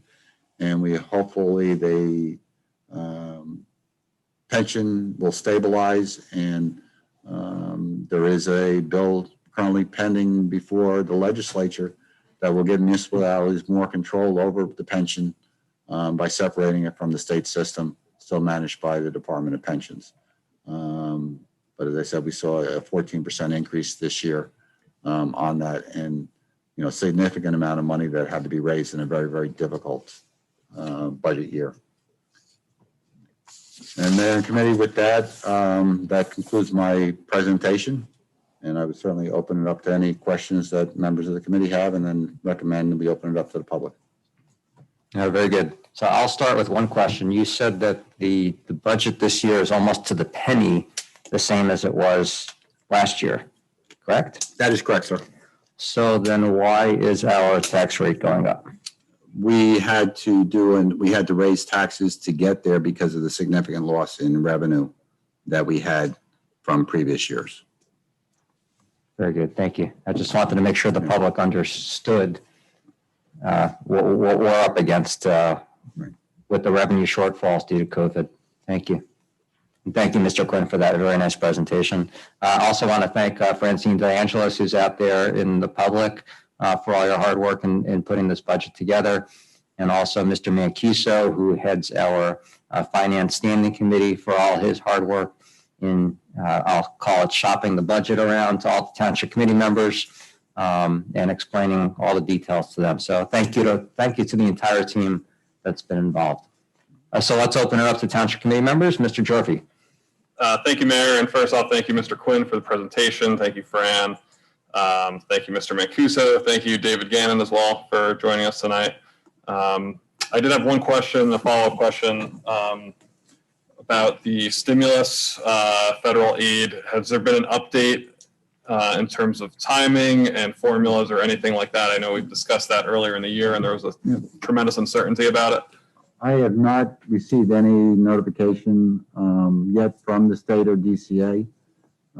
It's my understanding that, because of the size of our municipality, the funding that we will get will go to the state and then it will be dispersed to the township. I have not seen anything yet as to what the state is going to require from us to receive that funding. It's a fairly, the number that we were provided is a fairly large number. It's probably going to be split over a 2-year period, but I don't have what documentation they're going to require for that. I'm hoping that they do like a look at a 3-year look back to see where we were and what happened in 2021, because I don't want to be penalized or have the township penalized because we have good fiscal practices, conservative budgeting, and although we had a significant loss in revenue, we hit our budget numbers on the current fund. And that's because of the way that Morris Township has done it many years, is making sure that we are fiscally responsible. I would ask Mr. Gannon if he's heard anything as to the distribution of that stimulus funds, because I have not heard anything in the last several weeks. Not a word. Yeah, I haven't heard about specific dollars being finalized. From what I was understood initially, It sounded like sometime in end of May, distributions were supposed to be made. As far as, usage of the money, Mr. Quinn's correct. It appears that'll be over two different fiscal years. And specifically in the bills, discussion about not being able to use the money to reduce taxes and not being able to use the money to be earmarked towards pension costs. So really more of, a lot of talk about infrastructure. There does appear to be language in there talking about making up for revenue losses, but there's really no clear guidance as to what that might entail or how to calculate it. So, that's stuff that's going to have to come out from Department of Treasury of the U.S. government before this. I think the state can't really provide more guidance until the federal government provides the guidance, and the federal government's been several months lagging after the bills have been passed at the federal level. So. Yeah, thank you. So we're certainly hoping that we can get, an offset for the revenue loss, especially on the swim pool utility and the parking utility. Thank you. And I think that's just another point for residents to understand that, unlike the stimulus checks that were distributed immediately after the passage of that law, the municipalities that are struggling are going to continue to struggle until the federal government and the state are able to put together the guidelines in terms of providing that funding. I don't have any further questions. I'll leave it up to the committee. Mr. Ravitz, Ms. Wilson, do you have any questions? I just have a quick, here. I've got a quick rhetorical kind of comment in that, thank you for that wonderful presentation. And it was a real crash course for me in meeting with department heads and coming up to speed and seeing, what we can do. And, after coming off such an awful year, one of the things I think we need to think about is that as much as I'm not a doomsayer or a naysayer, but I think we have to be pragmatic in understanding that in 2022, I don't think COVID's going away. I think we have to plan for that. I think it's a prudent approach to plan for, in the parking and the swim pool and whatnot, that we may be under restrictions for a little bit of time as businesses begin to, try to figure out how they're going to run now that they've seen that, employees working from home is not necessarily a bad thing in terms of productivity. So I think we're going to be faced with some challenges in the next few years as a new business paradigm develops. And I'm looking forward to being part of the discussions on, how we can continue to be fiscally responsible for the residents.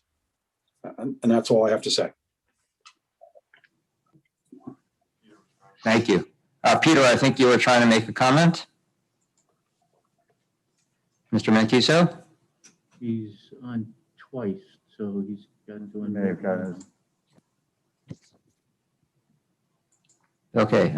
Ms. Wilson, do you have any comments or questions? I have one question, and it's for Mr. Quinn. You talked about the increasing costs of recycling and how volatile that is. And I was wondering if the costs of garbage collection have gone up significantly like recycling has. No, it hasn't. We saw on the tipping fees, it went up 2%. We're paying about, I think it's $102 a ton for that. We saw a 9% increase on our tonnage for 2020, but that's a fixed cost for the disposal of the trash, and that was a increase of 2% for 2021 from last year. Our biggest thing was the additional tonnage, primarily from people working from home, kids schooling at home, that kind of thing, people being at home is where we saw that. So we budgeted some of that, $60,000, about $25,000 of that into this budget, but that primary increase is the instability of the recycling market Although we have one of the better contracts in the county, that is expiring come August, and we've started, working with the company to renegotiate, but it fluctuates every month, up, down. I don't have a measure where I can say, well, this one's going up steadily every month. It can go up, down, and it depends on the commodity also. With cardboard being the primary stable of all the commodities, but the paper and the loose paper, and then the bottles and the cans and the plastics are very costly to dispose of. Yes. And it's quite significant how it used to be a source of revenue and now it's a Right. cost. In past years, going back to, to 2011 through 13, 14, I was able to budget the cost of the salaries for our employees collecting the recyclables as an offset. And now it's just the opposite. Reason for that turnaround? I'm sorry? The reason for that is there's just no longer a market for the recycling. The market, the overseas market has gone away. It was called the green fence that was put up. One of the issues going over that many of the loads going over in the recyclables were somewhat contaminated with other things in it. And it came to the point where some of these countries that were taking them started rejecting them outright. And then they were looking for ports of call where to take it. And now it's pretty much, the overseas companies are not taking it, and there's just really not a market locally or in the United States or in close proximity that will take these recyclables other than the cardboard. Thank you. Okay. Jeff? Yes, Peter, I think you have two devices on, so you need to mute one of them. Jeff, it's Peter here. Can you hear me? Yes, but we hear an echo in your background because I think you might have two devices. No. No? He's on twice. Let me just say. No, it's just my cell phone here, and I don't think that's bothering us. It might be. Do you have the speaker on and your computer in the background? Can you hear me now? All right. You have two sessions going. Do you have a speaker in the background on your computer going? All right, tell me how to get rid of it. If you have it on your computer, just end the session there. Or can you use your computer rather than your cell phone? I'm using my computer now. I always thought I was, but I lost contact about a half hour ago. Can you disconnect your cell phone? My cell phone, I put in another room. Well, we're showing you have two devices open. Okay, well, could there be any other? Well, anyway, can I just say a few words? It won't take very long. Go ahead. All right. Yes, sir. Go ahead. Yes. As you know, we have been committed to budgeting for a rainy day in Morris Township, and this year, Tim, Fran, myself, Jeff, some help from Dave, and help from all the committee people, had to really, in our own way, bite the bullet, because we were very, very concerned with the amounts of money that we lost in COVID. I think the cooperation has been absolutely unbelievable, and I can't tell you how pleased I am.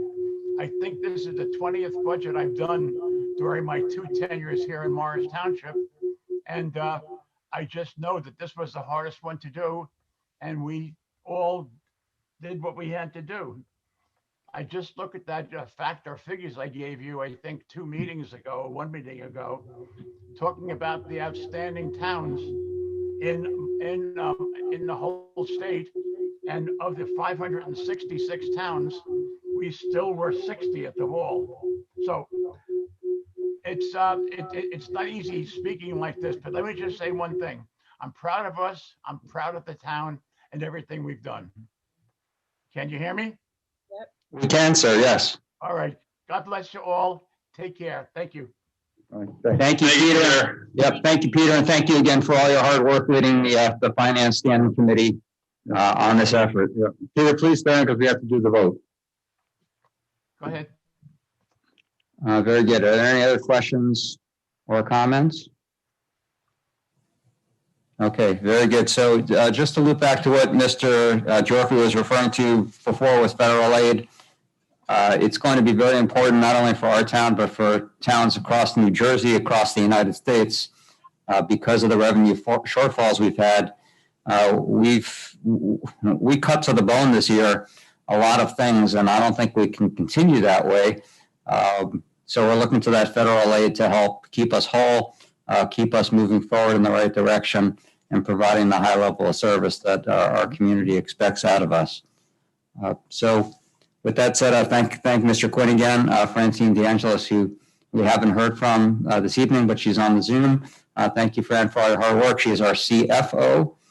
And with that, I think we can call for a vote, correct? Do you have to read something into the record first? Public, if that. Oh, we have to ask for the public comments. That's right. I forgot about that. So can I have a motion to open public commentary? So moved. Second? Second. Very good. So anybody from the public who has a question on the 2021 budget, please raise your hand. We'll be happy to answer it. Mrs. Memmer. Mrs. Memmer. Marlene, you can unmute yourself. Yes, thank you. My question is in regards to. Ms. Memmer? Yes. We need to first ask you for your full name and address, please. 63 Independence Way. Thank you. Okay. In regards to the sidewalk repairs, what specific sidewalks are we talking about? Are they located in residential areas? Are they located, within on the main roads, or? We have both on that, Ms. Memmer. We have a sidewalk repair, which, when there's areas that are damaged that the township is responsible for. We do that part of our general services contract every year, and that can be a variety around the township. We also have a program where we install new sidewalks. Last year we did a number of them connecting our facilities along Sussex Avenue, Quinine Field Street or Field. We're doing James Street, which is, getting underway now, was appropriated last year. And then this year, the big one is along Lake Valley Road, a residential area, to connect the neighborhoods of Fairchild, Deer Chase, and those surrounding communities to both Baker Farm and to Kiwanis Field. Okay, thank you. The reason why I asked that question is that I'm going back a lot of years in a town that we lived in when I was younger. We were always told that that sidewalks that were in front of residential areas were the responsibility of the homeowner. Is there any responsibility of any of these sidewalks to the specific homeowners that these sidewalks were bordered on? The ones that need repair, the answer is yes, unless it's caused by something like damage from a Morris Township tree that's in the right of way. So if a tree roots pop up, slabs, that kind of thing, then that would be the township responsibility. Township responsibility, no resident responsibility. Not for if it's caused by a township tree. Oh, okay, but if for other reasons? It would be the homeowner responsibility. Okay, thank you very much. Okay.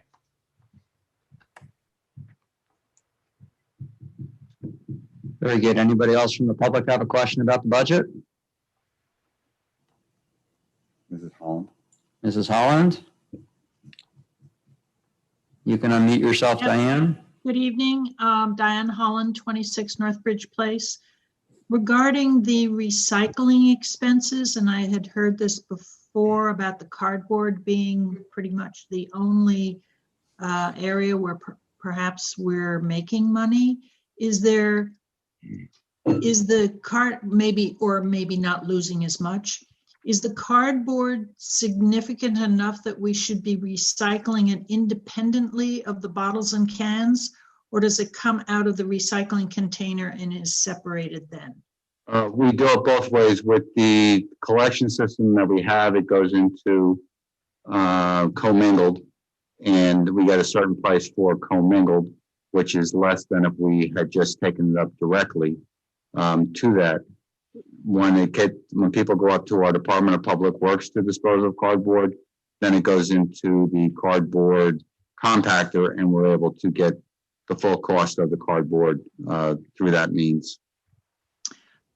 Do you think perhaps that Public Works could clarify that? Because some people might be amenable to dropping off their cardboard on a when they're up near Frelinghuysen, but perhaps it shouldn't have junk mail in it and things like that? We can certainly, as we put it out, our environmental commission has put out a number of things on recycling and that kind of stuff. We do put out a newsletter every year. We could certainly, highlight that in future communications because it does get a higher cost for us compared when it was a commodity all by itself compared to being commingled. I may take things right out of my recycling container tonight. Thank you.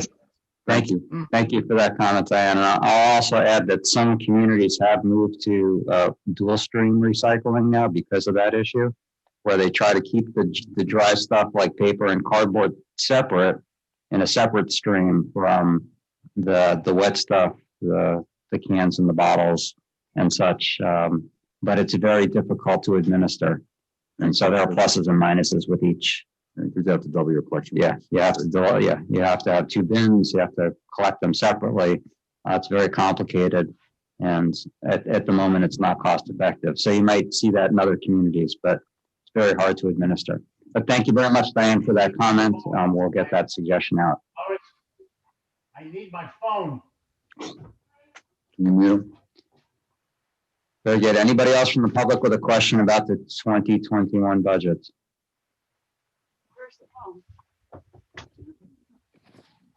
And seeing none, I will ask for a motion to close the public portion. So motion to close the public portion. Second. Thank you. All in favor? Aye. Aye. Very good. So Mr. Quinn has something to read into the record. Is that correct, sir? Yes, so I have a resolution I'm going to read into the record, then I will ask for a motion and then a roll call on that.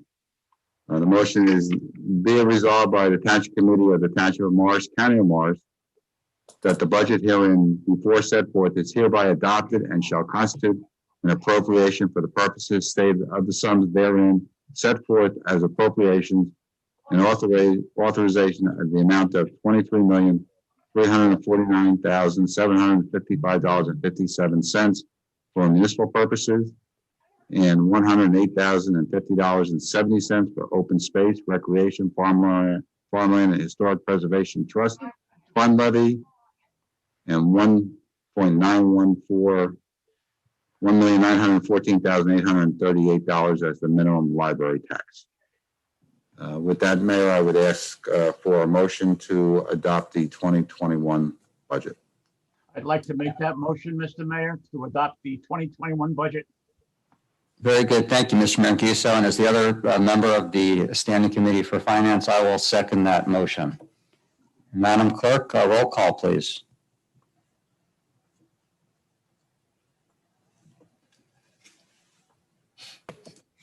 Ms. McDonald? Mr. Gyorfy? Yes.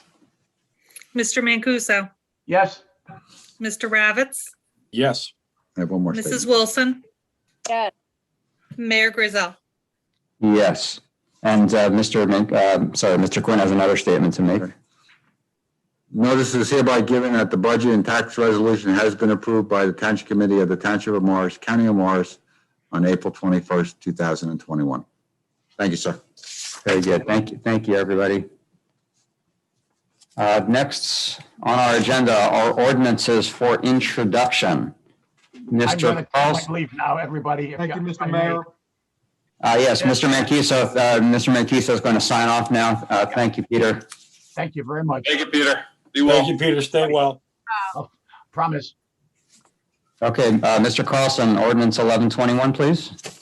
Thank you. Ordinance 11-21. This is a bond ordinance providing for various capital improvements by the Township of Morris, appropriating the aggregate amount of $2,750,000 therefore, and authorizing the issuance of $2,612,500 in bonds or notes of the township to finance part of the cost thereof. This is an ordinance concerning capital projects which need to be bonded. Yes, and if you look in the details of this ordinance, I'll just read them aloud because the list is fairly short.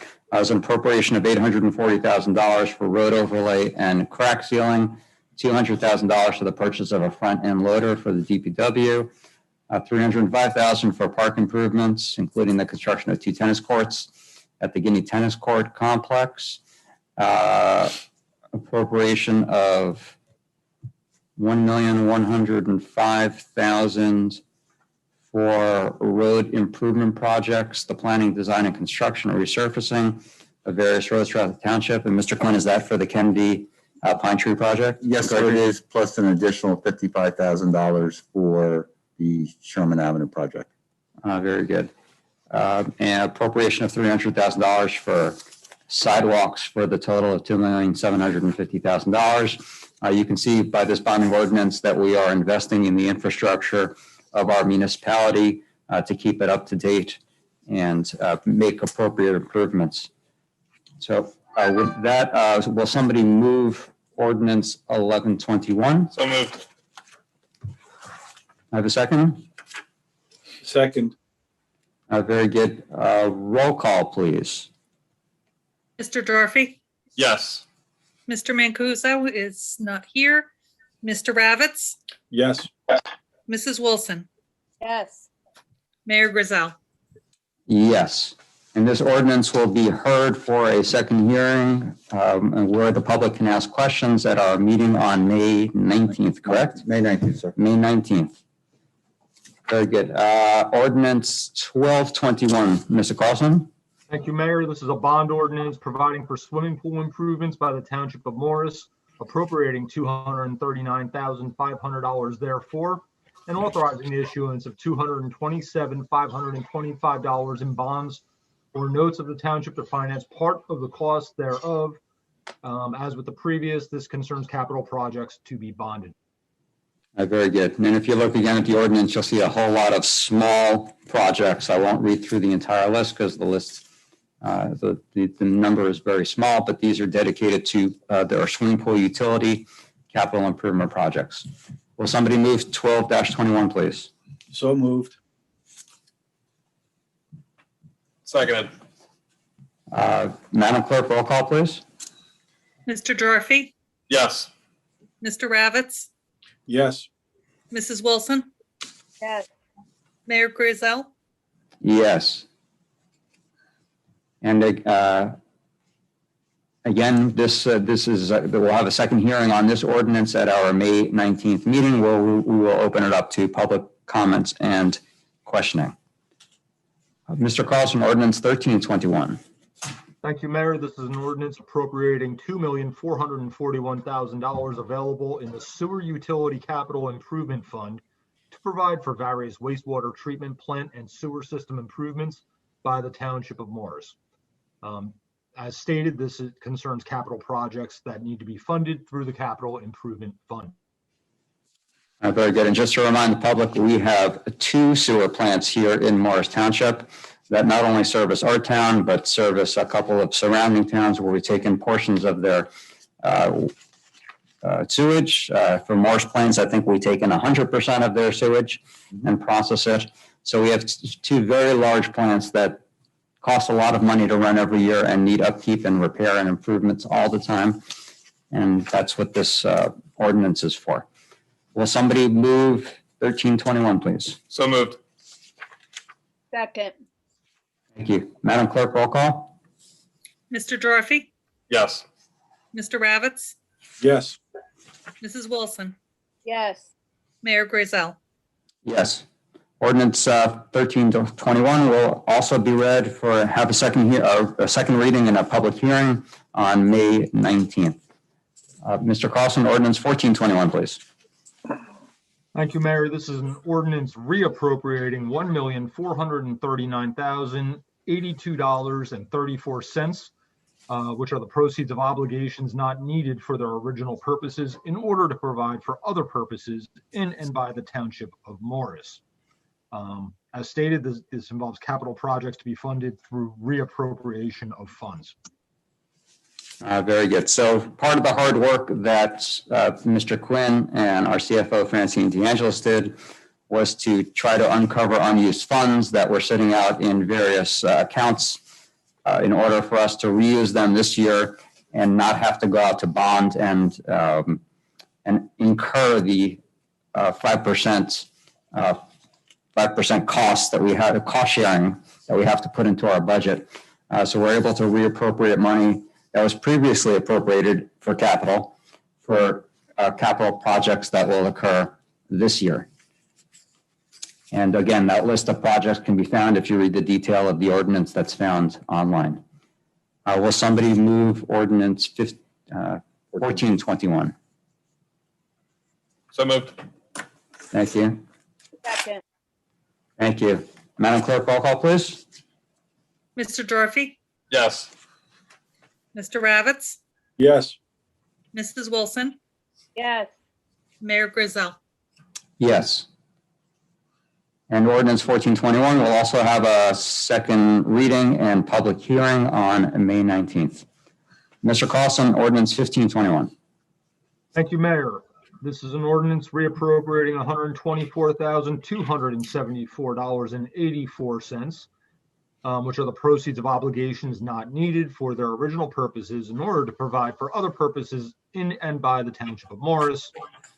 Same comment as the previous ordinance.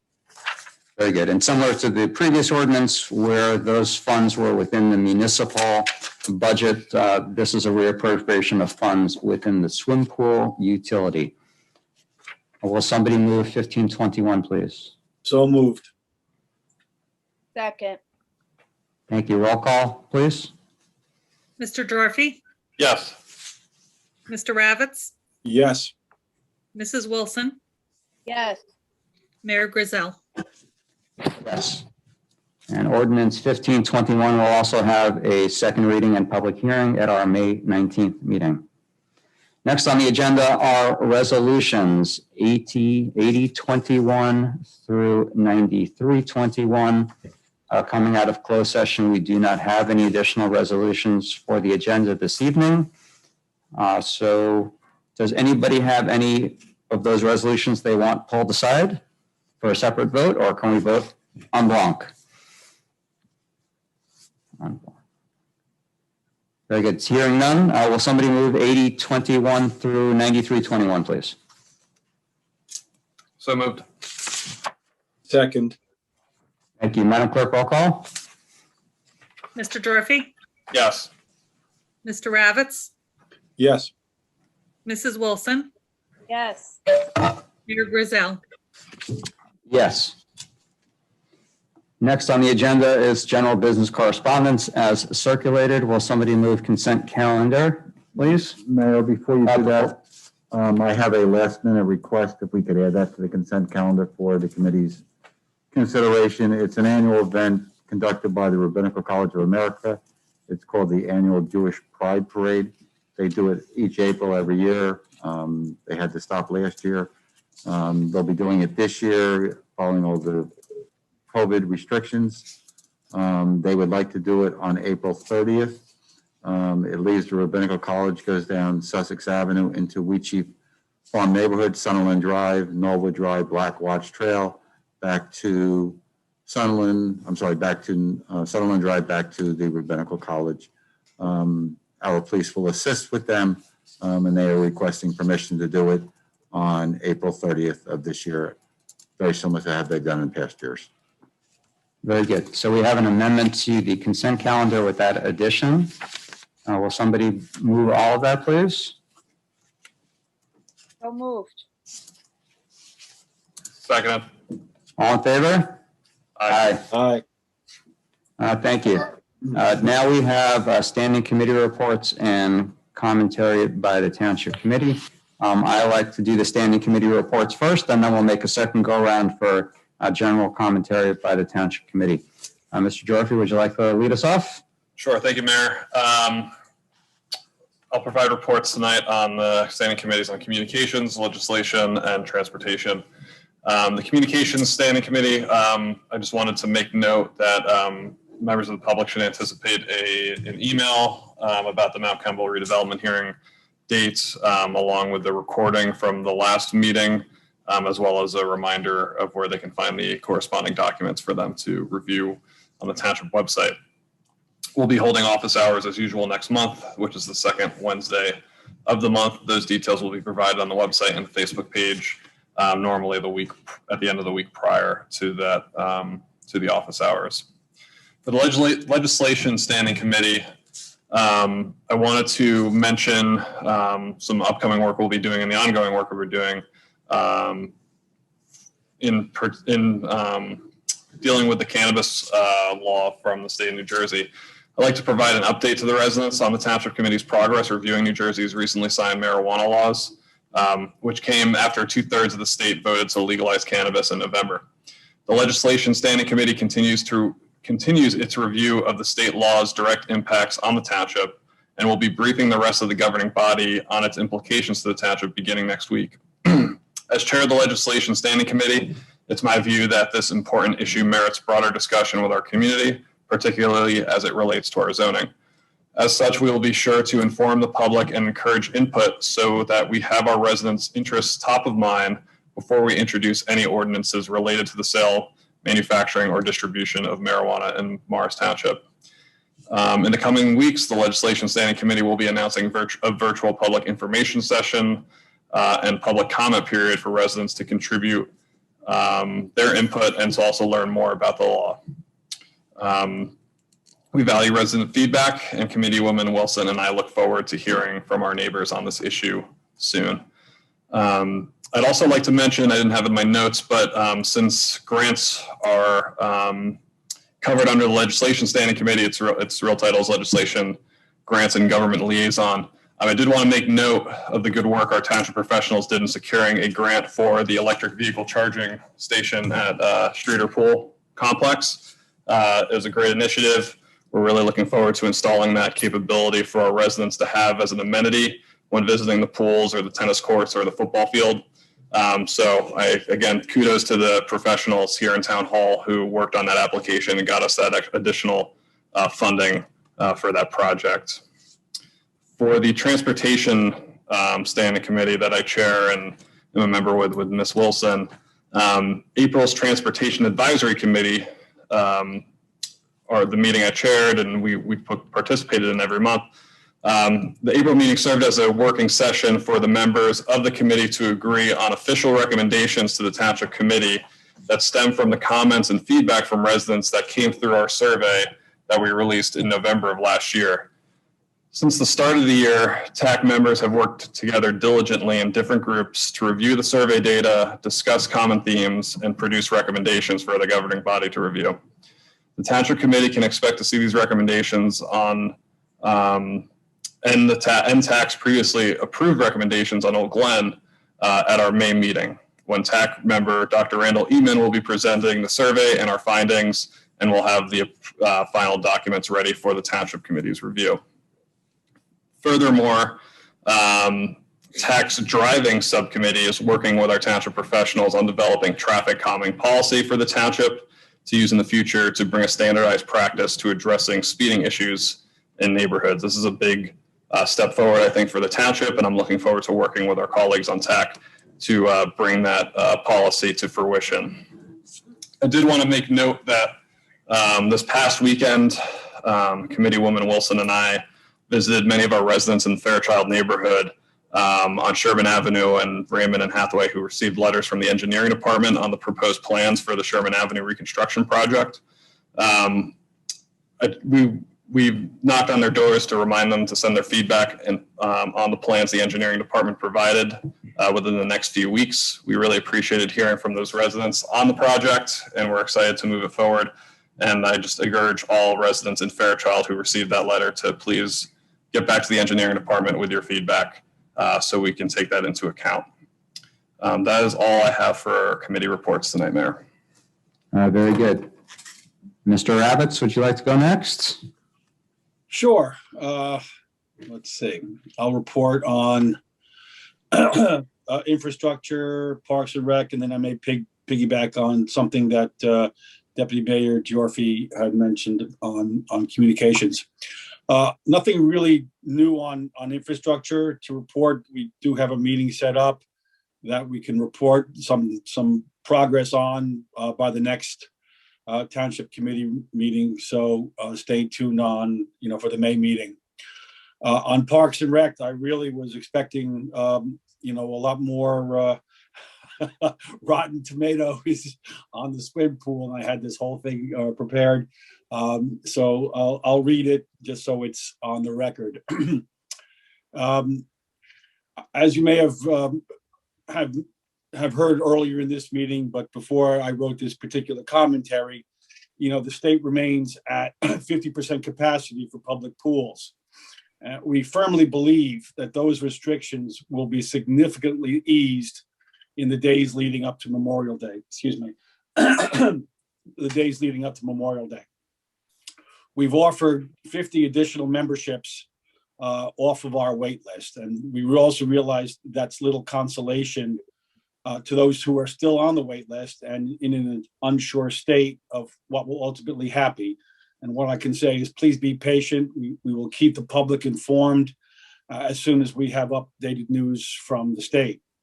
I also want to thank the residents who have reached out to us with suggestions on how we can offer memberships to everyone.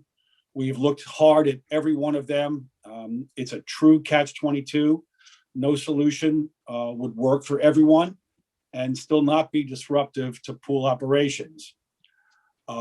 All of those suggestions will be part of the conversation the Swim Pool Advisory Board will be looking at for the 2022 season, as we have the goal of pandemic-proof, capacity-limiting operation procedures in place long before the season begins. Just quickly on communication, we did some shuffling last month on the office hours, and Committeeman Mancuso and I took the turn to host along with Tim Quinn, and we were expecting to hear a lot from residents regarding the pool memberships.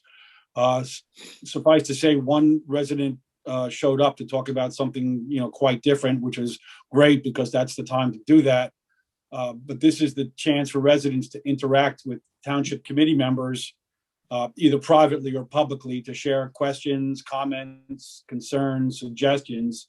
And I hope that more people take advantage of this great opportunity to interact with the Township Committee, in the coming months. We want to hear your feedback and what's on your mind. And please visit the Morris Township website to sign up for next month's office hours. And that is all I have to say. So back to you, Mr. Mayor.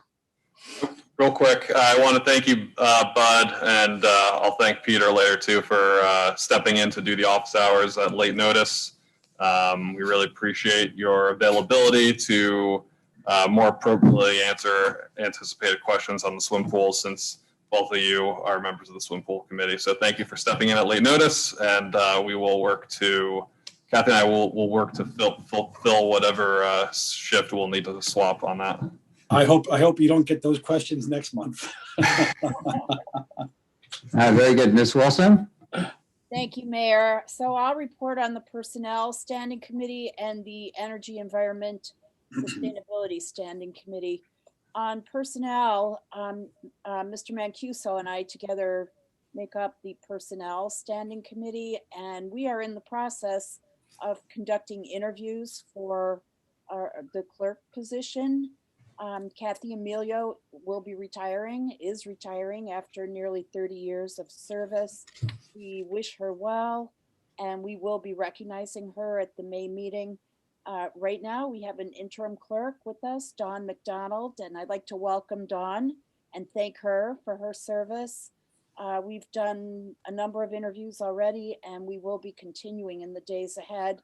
And we do expect to hire someone to fill the position permanently to start at the end of May.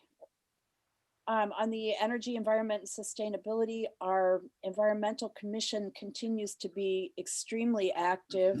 It's got several subcommittees. In some cases, their activities are happening right now. In other cases, they're doing sort of exploratory research type work, kind of sowing the seeds for future activities. I just want to highlight a couple of them. Composting, they are doing an awful lot on that subcommittee. Composting is really helpful in reducing waste. I believe I read that composting is about 30%, or food waste is about 30% of our waste. And if we could all figure out how to do composting really well, it would have a significant impact on our garbage production. That is a long way away. Composting, there's a lot to it. And the composting subcommittee of our environmental commission is focusing first on building our capacity for individuals to do composting on their own. They've taken a number of steps. They held a seminar in March that had 100-person capacity, and it was filled, very popular. They're working with Madison to make the purchase of composters available to individuals. Today was the last day of that sale. It was a good price, $55 for a composter that sells retail for $100.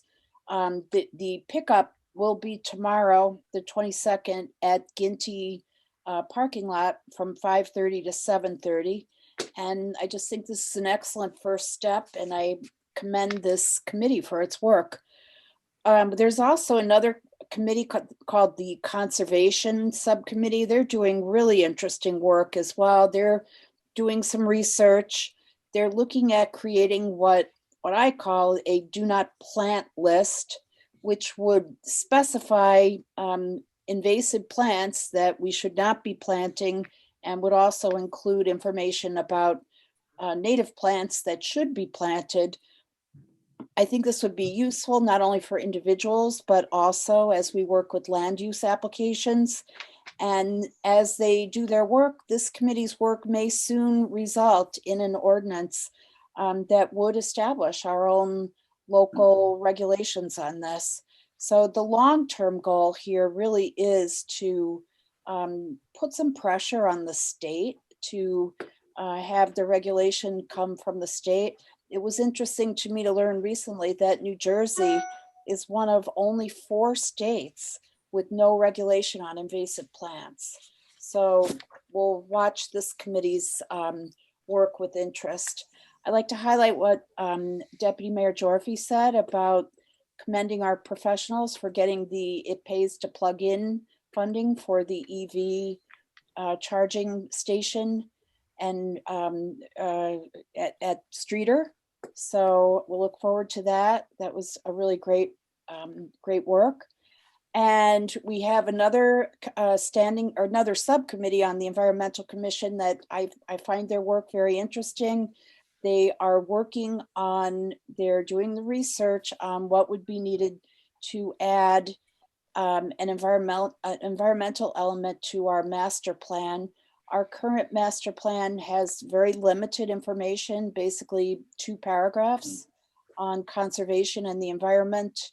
And this subcommittee of our environmental commission is looking into, researching what would go into an environmental element and how we would get to that point. So I think this is very important work, and I look forward to supporting them, and I look forward to seeing what they come up with. There's also a couple of events immediately coming up in the immediate future that I wanted to highlight. One of our EC members, Siva Janata, also serves as the chairman of the Whippany River Watershed Action Committee. And he's going to be giving a presentation at the library coming up on April 29th at 7 o'clock. And I believe the Zoom link will be available through the library. Also on May 1st, there's going to be the Whippany Watershed Committee is going to be hosting a cleanup at the Bethel AME Church. They do this every year, and it's especially needed this year. Volunteers are welcome and invited because the cleanup, I believe they did not do it last year because of COVID. So there's a special need for it this year. That would be May 1st, 8:30 to noon. And also on May 1st at Streeter, we have the Tree Seedlings program, which is always very popular. And we're expecting to have that on May 1st. So you can find out more information about all of these activities.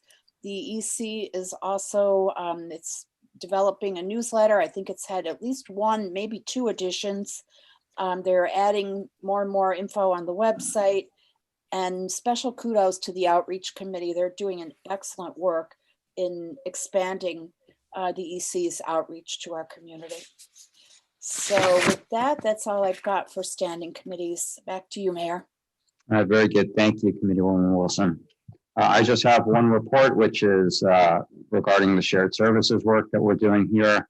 I've mentioned a number of times over the last year or so that we started some work with some surrounding communities. It started off with Madison, Morristown, and Morris Plains and expanded to Chatham Township and Chatham Borough. We applied for a state grant for examining our DPW services, our equipment and services, and I am happy to report that our grant application was granted, and we will be receiving funding to do the initial look at how we can possibly work together on that. So we're very excited to get that going, and very happy that work has come to fruition. And this is the first step of hopefully implementing the findings that come out of the initial phase of this. So we'll be updating the public on how that progresses over the next few months. That's all I have for standing committee. So we're going to loop back again and do some general commentary. We'll go backwards this time. So we'll ask for Committeewoman Wilson. You can kick us off. All right. Thank you, Mayor. I hope Mr. Mancuso doesn't mind me saying this, but I wish him the best. We all wish him the best for a speedy recovery from the knee surgery he just had. On the budget, I know he and the Finance Committee, Mr. Quinn, our Francine, and our auditors have all worked very hard, our department heads. Thank you so much. I know this is a huge job, and I just want to commend you for your efforts. We've all probably received several inquiries about the affordable housing that's being built on the Colgate property. This property will include a number of, I believe it's in the 60s, I want to say 66 rental units. And I've had inquiries from people asking how to, sign up to apply. When the construction is complete and the apartments are available to be rented, the developer will be handling the application and the rental process. We, the township, will be publicizing that information when it's available. And part of our resolutions tonight, we extended the timing on that. So the earliest this is going to be available is September. So I just wanted to update the public on that. Also, I wanted to mention that there are a few development situations going on in surrounding towns that will have a direct impact on us. And in a couple of cases, I will encourage residents to pay attention and perhaps attend meetings in surrounding towns. In particular, I just wanted to highlight that Harding is having a planning board meeting on Monday, this coming Monday at, I believe it's 7:30, on the residential development application that they're proposing for the far southern end of the Mount Kimball office complex. This is part of their affordable housing settlement. It's pretty much landlocked by Morris Township, and we are able to attend their planning board meetings and in part to get informed on what's being proposed, and in part to ask questions and make suggestions as part of the process.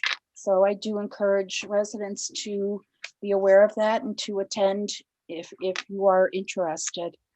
And finally, I just wanted to highlight that the work on the James Street sidewalk, I believe, has begun or is about to begin tomorrow. And this is very welcome, and I'm very happy to see that happening.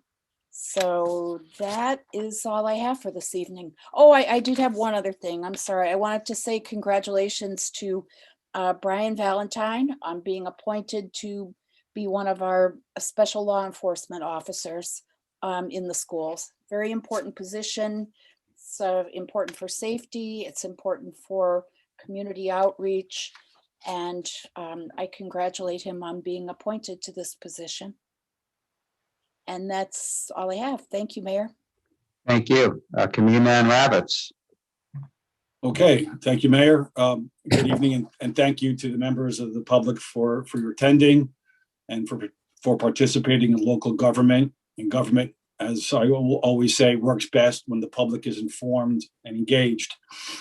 Congratulations to the Hillside Hose Ladies Auxiliary for their well-deserved recognition of 75 years of community service. Well done.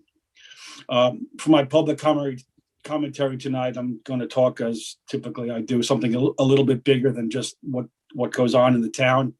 I'd like to address, briefly the jury verdict from last night in the trial. So yes, justice was properly served this time. This time there was accountability. In this case, a Black life mattered. George Floyd's life mattered. There was no other verdict than guilty in the face of irrefutable evidence. America took a good step forward in the right direction. We must not let the momentum stop. Serious reforms are still needed to combat the institutional and systemic racism that's plagued our nation since its founding. And when there's no longer a need to say Black Lives Matter, we'll have reached the promised land that Dr. Reverend Martin Luther King dreamed about. This was a victory for criminal justice. We still have a long way to go, but we'll get there together. The struggle and marches will continue until there's liberty and justice for all. The old order is fading, but it's not going quietly. Buzzwords and dog whistles aside, it's come down to archaic thinking versus modern thinking in the United States. There are still a great many people, way too many, in the USA who fail to acknowledge that those who don't look like them, those who don't worship like them, don't have the same life circumstances, life experiences, or the same culture, that they too have the same inalienable rights to life, liberty, and the pursuit of happiness, the same freedoms, the same justice as they claim for themselves. I hope that justice done in the murder of George Floyd ushers in a new age of enlightenment in America. It's not going to happen by itself. I say, let's all take part to help that change become real and lasting. We humans have the uncanny ability to recognize problems and solve them.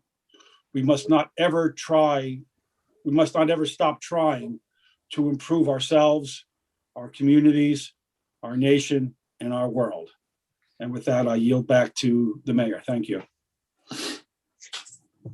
Thank you. Deputy Mayor Gyorfy. Thank you, Mayor. I'll keep my concluding comments somewhat brief. First, I'd like to wish Mr. Mancuso a speedy recovery after his procedure he had earlier this week, and thank him for still participating with us tonight as part of the budget process. I know how important it was for him to be here. Again, I'd like to thank all of the professionals who put in so much hard work to get to the budget to where it was today. And also thank Mr. Mancuso again and Mayor Grayzel for your work as members of the Finance Committee. I'd also just like to thank the members of the public who joined us this evening for what hasn't been the shortest meeting we've had, but an important one. Thank you for all who have joined to watch the budget presentation and ask questions, and who have stuck with us for the rest of the meeting. And I wanted to give a special shout out to my good friend Ian, who's joining us for his first meeting in the entirety tonight. So thank you, Ian, for sticking with us. That's all, Mayor. I'll get back. Very good. Thank you. And I just have a couple of brief comments myself. One reminder that seasonal yard waste collection has started. The collections for April have passed, but the first two Saturdays of the month, depending on where you live in the township, you can put your yard waste out for collections in containers or tied up if you have sticks. You can find all the rules and regulations on our website. Second, this Saturday is Operation Take Back. It's I believe it's semi-annual event. It's twice a year, a semi-annual event. April, November. It's taking place this Saturday. It's a program where if you have unused pharmaceuticals, any drugs in your medicine cabinet, you're able to dispose of them. It's an anonymous drop-off. You can drop off anything that you like anonymously, and the local drop-off spot is up at ShopRite. It's on Hanover Avenue. So please take advantage of that. Take a look in your medicine cabinets for anything you might want to discard. Get rid of them. Don't ever throw them out or throw them in the toilet, because that just gets back into the water cycle. So it's best to dispose them through events like this. If you can't make it to the event, there is a drop-off box at our police department, and you can drop off any unused drugs at any time you like, again, anonymously.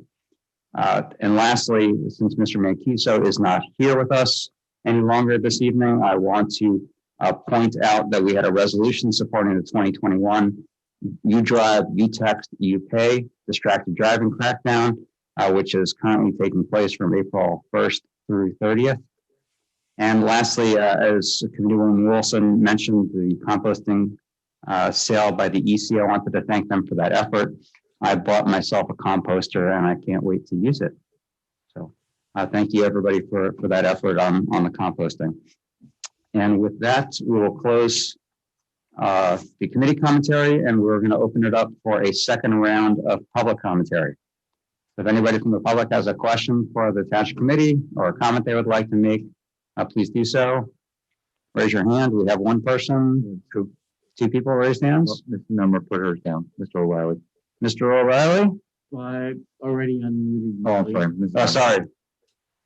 Miss Marlene Memmer, do you have a second comment to make? Yes, I do. Yes. Marlene Memmer, 63 Independence Way. Last year, I had signed up for the Notify Me program so that I could be advised of the property tax and sewer notifications. And I did receive a notification for the November property tax, but I realized this year that I did not receive anything, and I realized it when I was getting ready to pay my April sewer bill. And luckily I remembered it, because I did not, I just recalled that, you know, I didn't receive that notification, but I caught that, and I really don't recall whether we received the notification on the February property tax bill. So I just wanted to know whether or not I needed to renew this request every year, because I did receive a letter from the, it was in response to my subscription request, and it was on September 27, 2020, and it said that I was subscribed to the following list: main calendar, property tax, and sewer. No, you should still be getting those. I will check with our webmaster to see, make sure your email address is there for that. But I will let you know. And make sure the reminder actually went out. Okay, thank you. Thank you very much. Thank you, Marlene. I just have a quick other question or comment to make here. I just got something to AAA that mentioned about a real ID requirements, and as of October 1st, travelers will need this. They will need it for domestic air travel, but it also mentioned federal buildings and military sites, that were being visited. What our national parks fall under that category? Because we have Jockey Hollow. That's the question that I had for the evening. I doubt it because they don't check IDs going into Jockey Hollow. They don't. Okay, because my husband and I have for years had the senior passes for, these things. But okay, that's good to know. There's no omission to go into Jockey Hollow, so I don't. Okay, thank you very much. Yeah, and I can't imagine they're going to require that for any national park. I think it's just for secure areas that you'll need that for. Very good. Thank you for the thank you for the questions. Anybody else from the public? Mr. O'Reilly. Mr. O'Reilly, you can unmute yourself, Mr. O'Reilly. Thank you. 2 questions. State your name and address for the record, please. James O'Reilly, 50 Independence Way. On the pool, limiting the number of people at the pool, which is necessary.